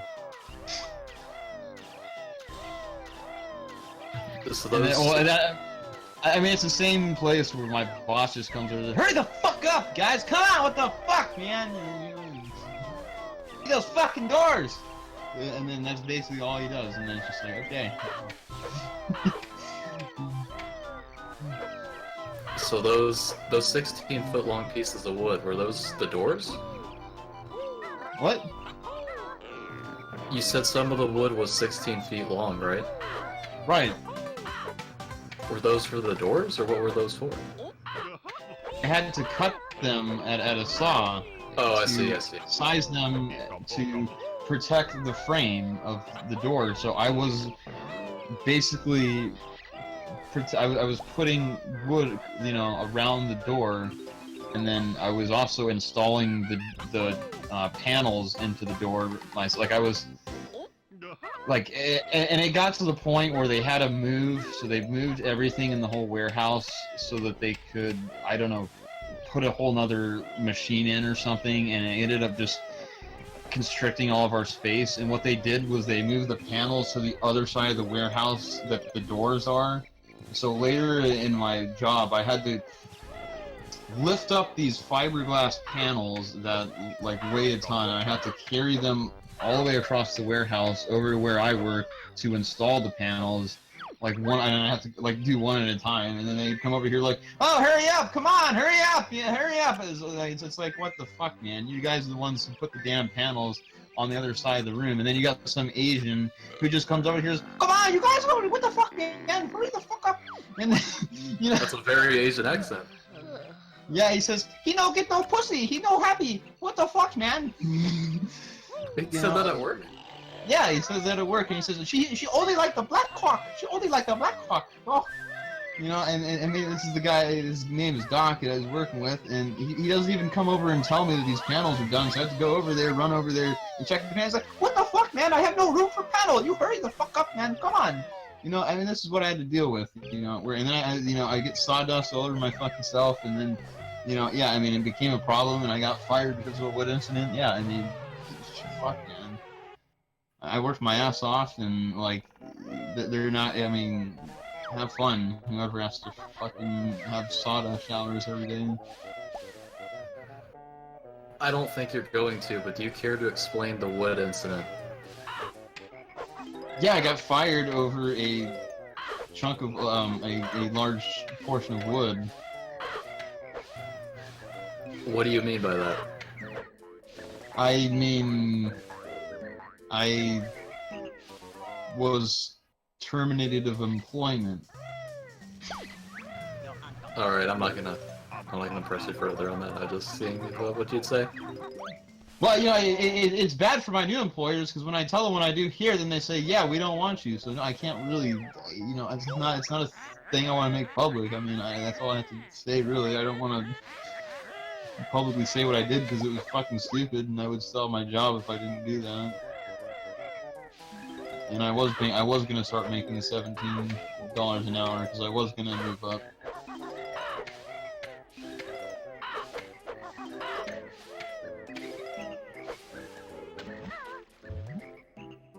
But yeah, fucking knock.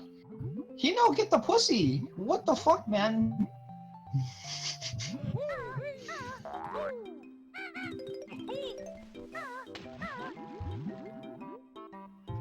It sounded like a pretty rowdy environment. Yeah, then my, you know, the supervisor was like, "Come on, Joe, come on, hurry the fuck up! We're waiting here, I'm dying, Joe, come on, hurry it up, you gotta fucking..." Alright, well, I'll go run across the fucking warehouse and then go deal with Knock, who fucked up, like, he'll even fuck something up, too. It's like, hey, man, this panel doesn't fucking fit, it's not the right size. No, I do the right precision, everything correct. You take it back, come on, just put it in, put the panel in, come on.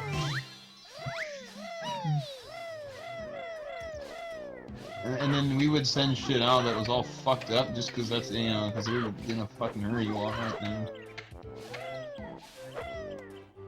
Just not get it right. Oh, it's just, you know, 5 inches too wide, and, you know, it's got scrapes all over it. The wood, you know, the fir wood that's supposed to be all fancy is all fucking got knots in it and shit. It's like, oh yeah, man, just ship it out, buddy.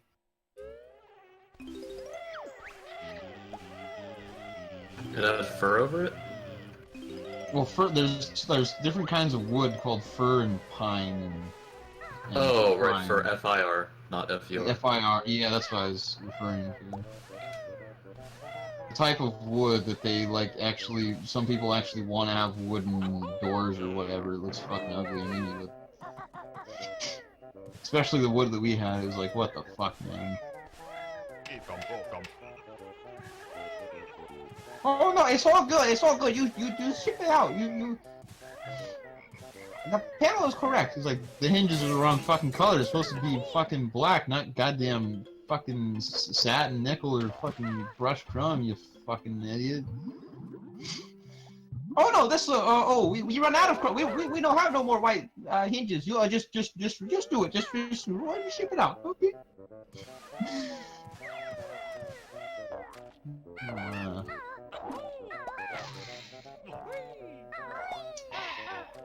So is that Asian guy like your manager or something? No, he was not the manager. He was this cocky motherfucker who would leave early. He would just stand around and he would like hold his shoulder, like he would just like stare at you and be like, "Hurry up, come on!" And he would do this thing with his hand, like this hurry up motion.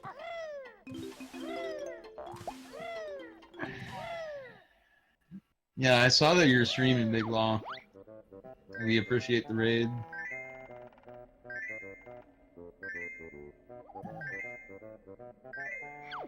A Rollin deep raid.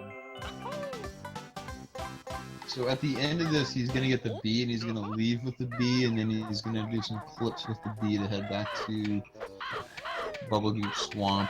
Clicklock Wood is, you know, pretty hectic in a speed run. So, oh my gosh, he's fucking low riding.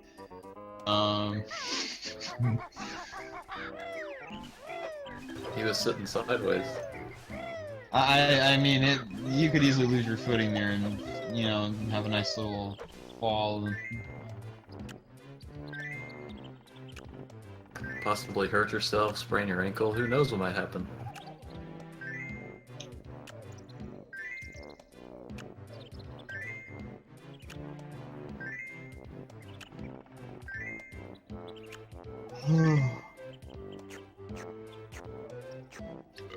Her ass is too big. It's too big. Too big.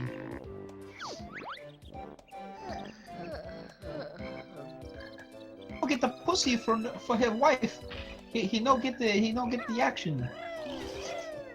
Well, hopefully you informed him that that's the workplace is no place for that sort of dialogue. That's not where I work. That's sort of like if you don't say something, if you don't say something radical, you probably get fired. You probably wouldn't last 5 minutes. Like I had to tell this. I probably wouldn't. I had to tell this fat motherfucker Mike to get his ass on it, you know, a few times. When they actually called him Little Mike because there was a bigger Mike at one point, so he actually was nicknamed Little Mike, and he's this big fucking.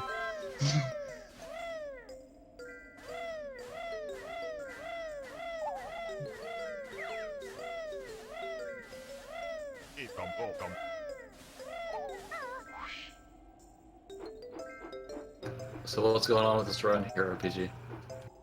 Well, he's in the winter of Clicklock Wood, which is where the flight pads come in, and he's got to, you know, fly around high in the clouds.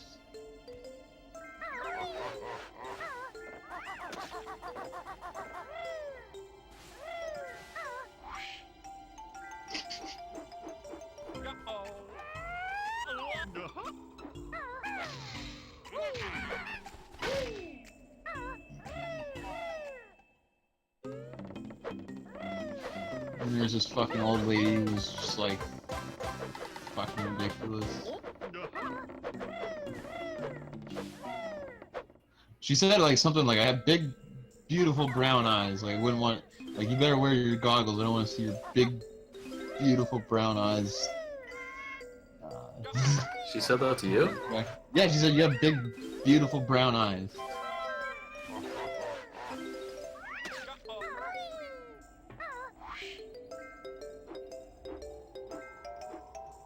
Well, I guess she doesn't have to worry about that anymore. No, because I'm gonna fry them watching this Super Metroid gameplay in a little bit. You're right.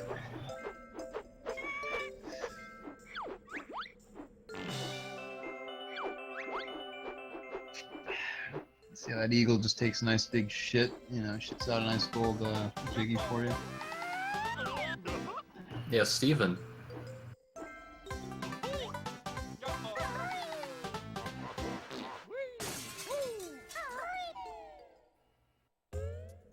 Do dee dee dee dee dee dee dee. Oh, first try with the window fucking egg pop. That rolls pretty fucking deep. I'm not fucking around now. He's gonna get the clip too. First try. Watch this over Fiend. I'm calling it. I'm watching.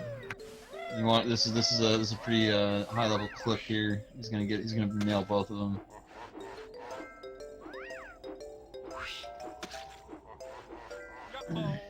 Are you ready, over Fiend? Here it is.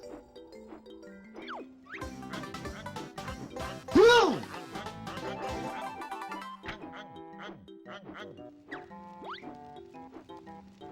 Oh, we're still flight. Oh! Oh, crispy and crunchy. He's gonna get the second part of the clip over Fiend. Is he gonna do it? Yes! Yes! Judging from Yes! the yelling, he did it. That was very sexual, just so you all know. I think my pinky toe just got aroused.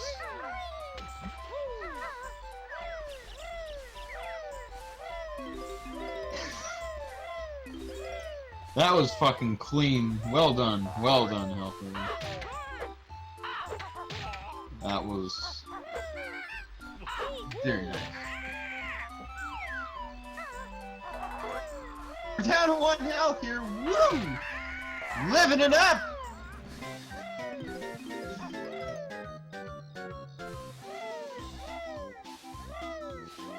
If he were to die there in Click Clock Woods with 95 notes, I don't know. We might all be a whole year older by the time he gets done with this run at that point.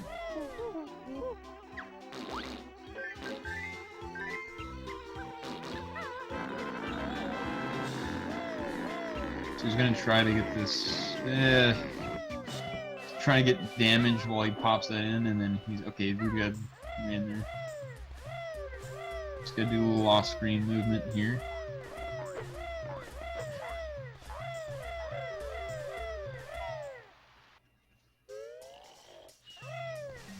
Don't tell me we're lost.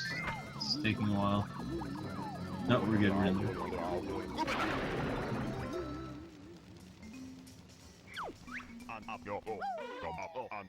Diddle dee dee dee dee dee dee.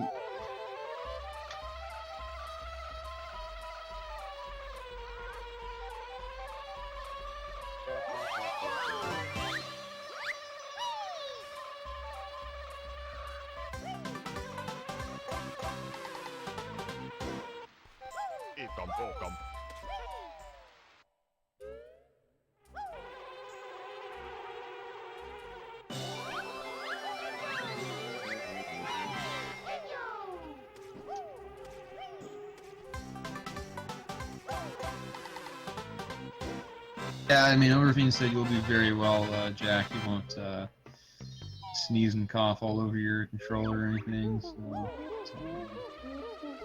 So he clipped out with the B, and then boom, and then bam, and then he's gonna grab his jiggy, and then boom, he's gonna do a little clip, clippy clip.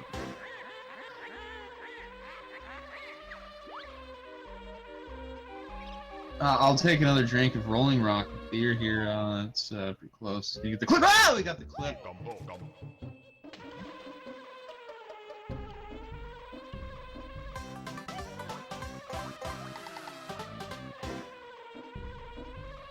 And so a big thing is all the jiggies in Granny's Tower or Lair or whatever, you can grab as the B. You don't have to listen to the fanfare. Play that out. You just buzzing. Keep on buzzing with your cousin here.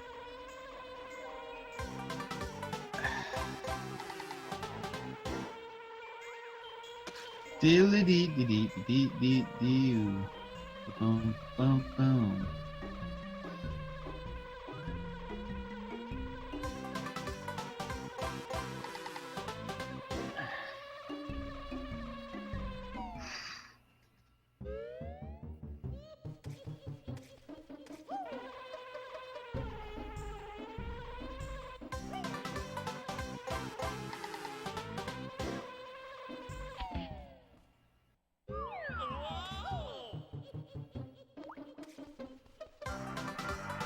And there we go. He's got all the jiggies in the tower.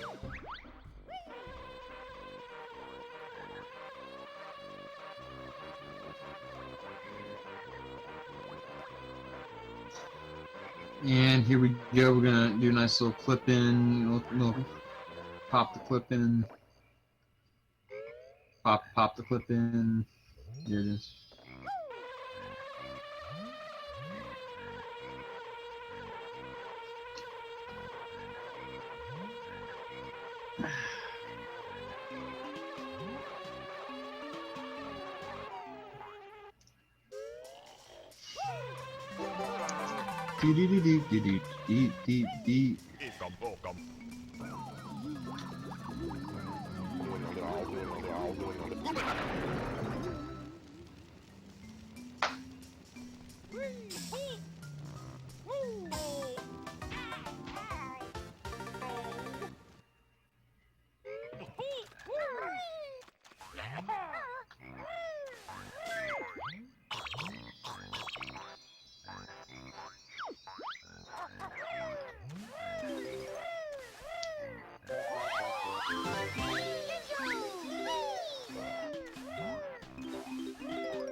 So, have you authenticated yourself yet, RPG? Well, for some reason, when I tried to log into a different one, it came up immediately. That's probably it. Let's see. He's cracking this egg open. Well, when I went to go contact, oh yeah, that just logged right in. Well, what the fuck, Overfiend? I can log into the Twitch Help Center, no problem. Well, I can can't they help log in you? my. Well, I want to be logged in. I mean, what the fuck, man? What is this sorcery? In fucking just fucking one crispy cunt today.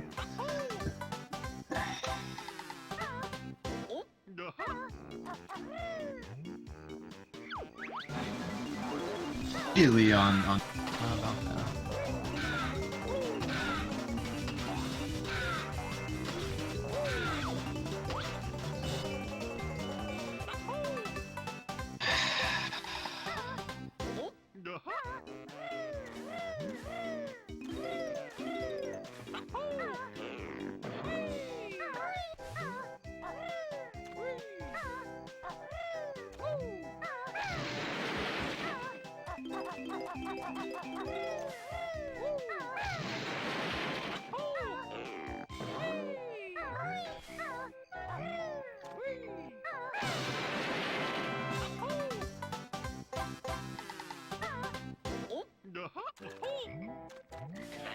Okay, now it works. I fucking daft. I did it!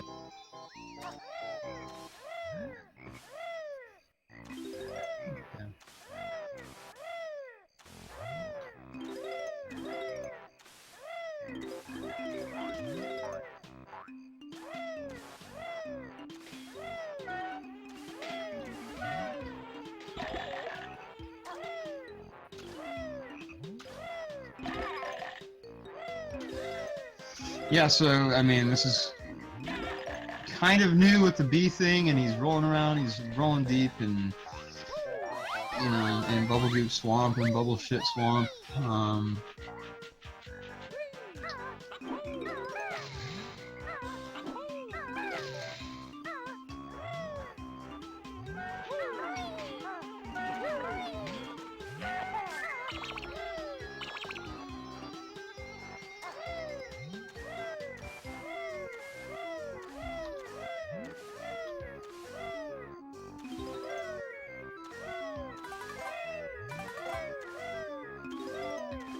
Okay, we in there.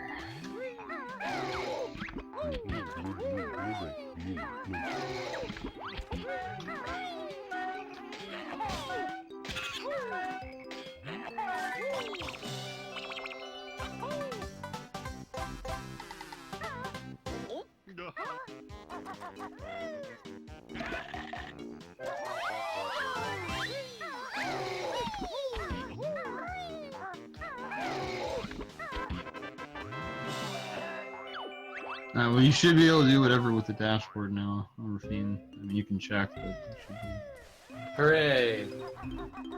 should be good to go. I'm gonna change some Nightbot commands after this, so that way I can root on Jack and, you know, fuck Overfiend. I wouldn't have it any other way.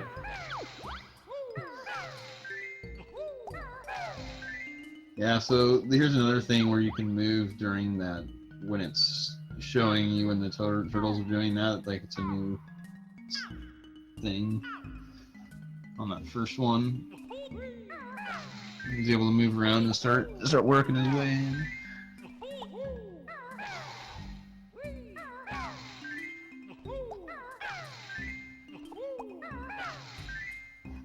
Oh yeah. And sometimes it just doesn't accept your ground pound, like right there on that pink one. It's like, hey, you clearly ground pounded it, but, well, I'm not gonna give it to you.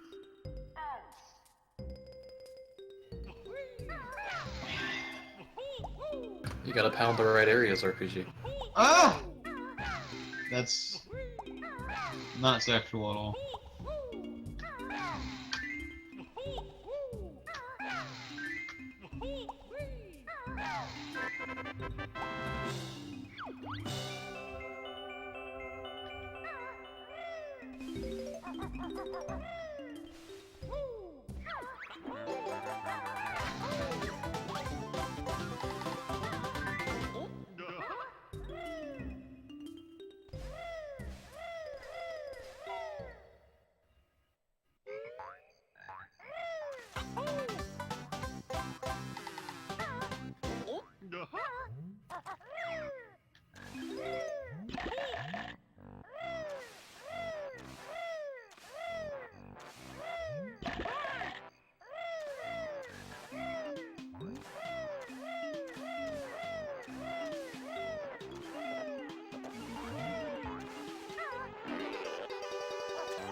And damage boosting your way through here is good because you need to be low health for a death warp at the end, and it's faster than grabbing the boots. That's definitely a thing. The camera angle here is absolute shit when you're grabbing this jiggy, so when you're talon trot jumping and you fall off, I mean, definitely blame the camera in that gameplay.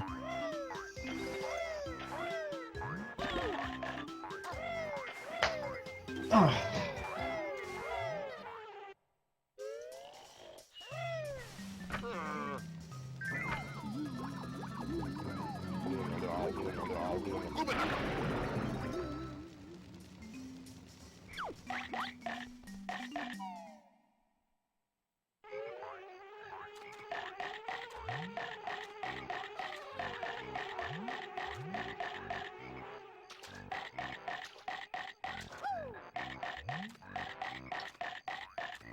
And having one health here is pretty sketch.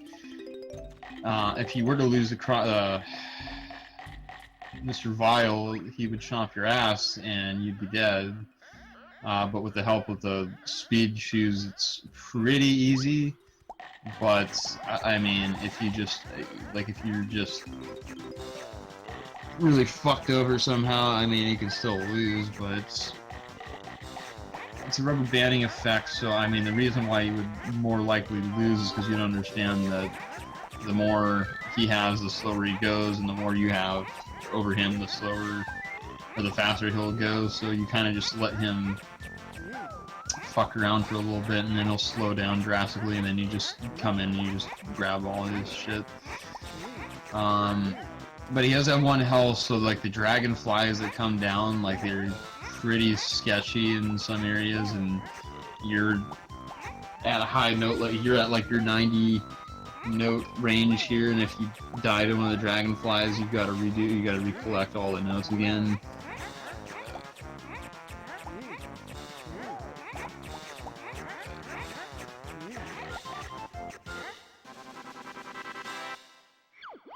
I didn't know that about the rubber banding thing. That's interesting.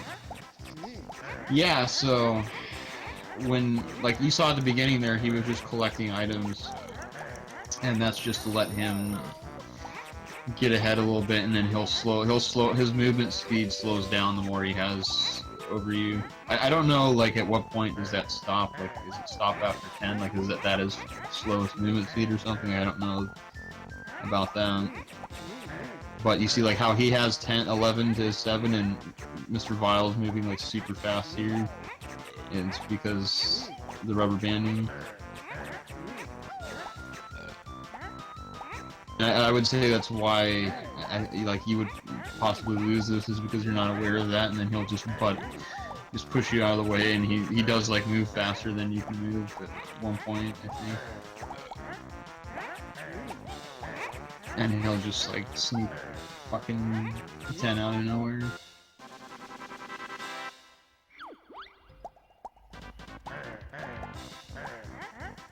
And it's usually the last one that's the hardest, because it switches between the two, the red and the yellow. And so depending on what's at the top of the screen is what you can eat, and you'll get sick if you eat the wrong one. And what'll happen is you'll, like right there he was heading for the red one, and like he could have ate it and then got sick, and then next thing you know, Vile's grabbed like 3 or 4 of them because he's fucking running all over the place. It's a scary thing to have 1 health on this, and then like get like this is where it would happen too. So I'll let the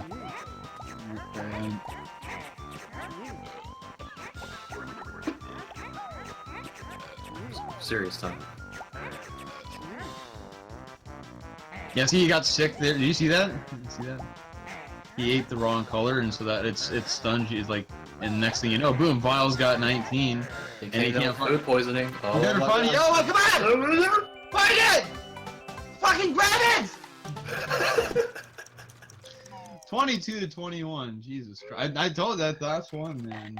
That's the one that'll get you, and then you gotta redo it. But you cannot redo it if you die. If you die, then you lose all your notes, and then whatever. Then you gotta collect all the notes again because they reset to 0.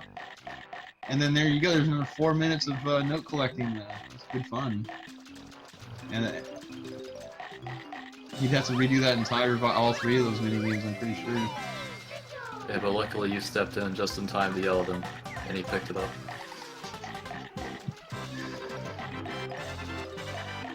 I'm pretty sure the yelling was delayed to the point where he. Oh my god, a dragonfly! What the fuck? Yeah, like that.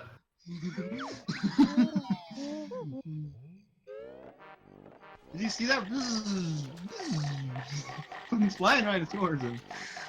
So if that dragonfly would have hit him, he had 97 notes. I mean, like I said, it doesn't matter. You'd have to. This is 100%. You need all 100 notes, and so you would have to go recollect all 100 notes again because it resets to 0. The jiggies are maintained at all. Like you don't have to recollect jiggies, but notes, on the other hand, it's a high score based system on the N64, so it counts your highest score during that level, and if you die, it goes back to, they all respawn and you have to collect them again. That's not a thing in Banjo Kazooie, and that's also not a thing on the Xbox 360, which is a fucking, you know, a shitty port on the that Microsoft did, and I actually fucked Microsoft for buying this game, or buying Rare. They can go fuck themselves with a broomstick. Wait, what are you having against Microsoft? I missed They bought Rare. Okay. So that's why you can't have good Banjo games anymore. They make games like fucking Banjo fucking you know, Lego fucking land or whatever they fucking did. The made out of Lego Banjo? Nuts and bolts? Have you seen that? Oh, no, I've seen PJ make tweets about playing it. I've never actually watched it yet. Yeah, no one would ever want to watch it or play it, or, you know, you might as well just burn that thing with fucking, you know, like, it's kind of like the game E.T. on the fucking Atari. You might as well just get all the cartridges and fucking put a nuclear bomb speaking and of just burning blow it things, all we're up. at Furnace Fun now, RPG. Yeah, and his ass was on fire there a second ago.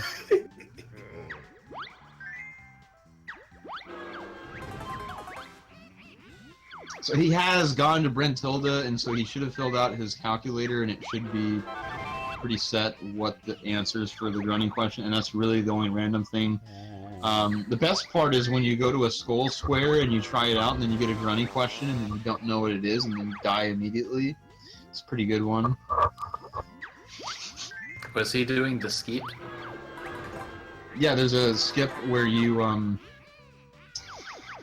stand in the far top right corner of the skull square, and you intentionally fail the question, and it'll try to knock you into the lava, but because of where you're standing, you'll get knocked back onto the board, and then you can walk around and skip all the, like, it as normal, like as if, and then it also skips the credit sequence that is a, like, what, like a fucking 7 minutes credit thing, like, it's a huge skip. Like, you can't just speedrun this game and not do it. I mean, if you call yourself a speedrunner, you're fucking doing it.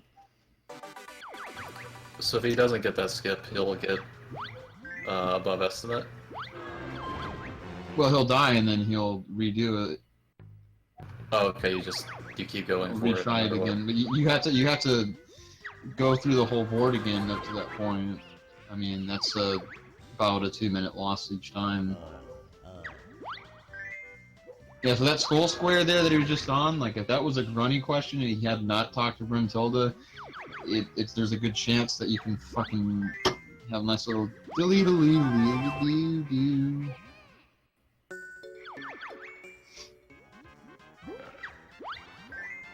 Yeah, I mean, you can take all the fucking Banjo Kazooie, you know, nuts and bolts fucking discs, and you can fucking put them into a goddamn shredder and fucking, or what, like a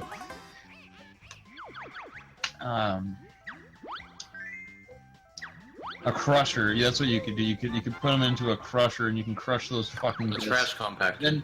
And then you can might as well just throw it in this furnace right here, you know, and just fucking blaze it up and make sure that they fucking incinerate. And then at that point, no discs are runnable, so that way nobody has to go through the horrid, you know, rancid, you know, experience of Banjo Kazooie nuts and bolts on the fucking 360. Do you think it's worse than Tui? It's like Banjo Kazooie is like a fucking masterpiece, you know, compared to, and that's saying a lot because Banjo Kazooie sucks.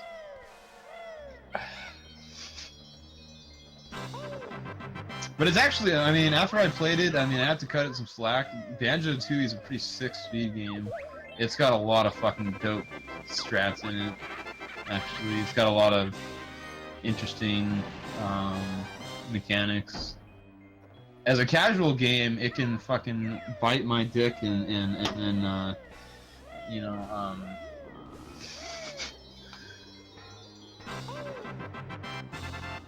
I mean, I think he would rather, like, go around and play with sticks and stones outside, and, like, I think he would rather, like, throw stones, like, in a pond with, you know, with your buddy Darkwing Duck at that point. Yeah, maybe you'll find some arrowheads. My uncle actually collects those. Yeah, I mean, that's what I'm saying. It's a better alternative than to play Banjo Kazooie casually, because you're looking for a big headache and a massive, you know, shitty experience. So here we are with Grunny. Let's fucking finish it out and let's get fucking Jack's fucking lazy ass up and ready to go. Man. So when is time? When is time end? When he gets the last egg into the Ginginator, So there's this big Jinjo statue, and it has 4 compartments. When he has to shoot 3 eggs into each of the compartments, and when he shoots in the last egg, and it like locks up and it starts to spin, and then that's when you pretty much hit it. Like, you'll know when it goes brr, brr, brr, brr, like with this epic music and shit, and then that's it, man. Yeah. You know what I'm saying? Well, it's the last egg, and then you lose control of your character. That's you know understand that, right? Yeah, I'll just try to stop it on time, whatever. It's gonna be later. That I'm watching his stream. Are you watching the marathon stream? Is that?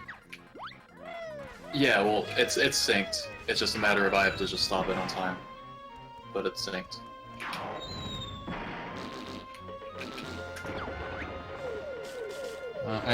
He doesn't have a timer up, I don't think. He doesn't have a timer up on his stream. I don't know what time it is right now.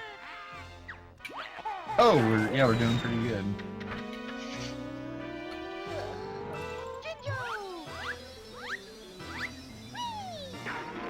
It's not these little Jinjo statues, but there's gonna be a big one right in the middle, and that's the... Yeah. I've seen...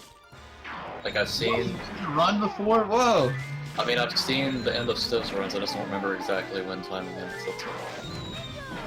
Well, it's when you put the controller down and pull your dick out. Okay, well, I'll look for that.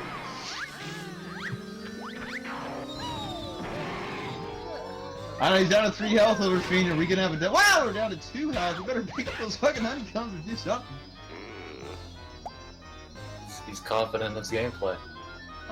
He is, because he's just ignoring those fucking honeycombs, and we're coming. Oh my gosh! I might have to go walk over here and not watch this. Okay.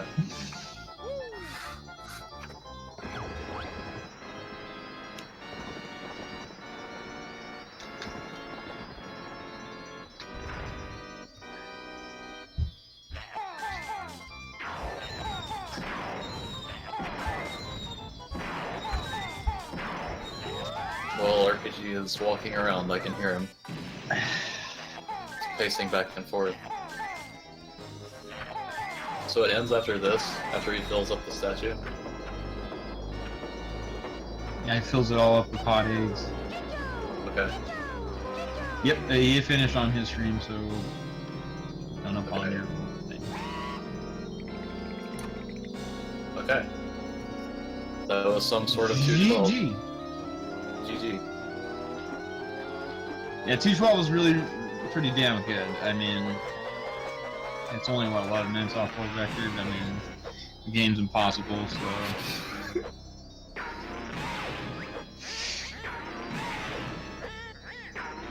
He had quite the interesting rusty fuck it day. That was very interesting. He had to go back to the saw blades, and it's a couple times he fucking scared the shit out of me a couple times. I'm not gonna lie.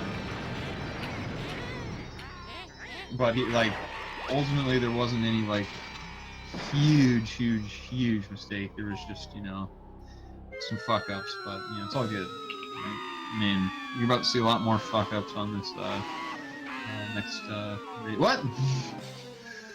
I mean, you'll probably notice a lot more of those. Mistakes are very noticeable in Super Metroid. Okay. Well, we can switch it over at any time. I mean, the credits don't need to be watched, so we're gonna set up the next one. Okay, let's do that then. So yeah, just give us a moment, y'all, and we will be back with Jack and I performing Super Metroid. Yep, Jack and I jacking off. All over Zeebs. Or Zebis.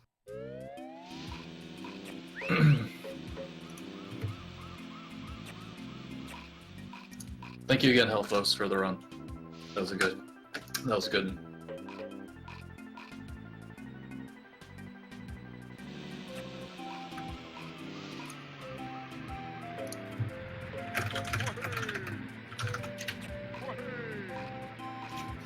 Prime click.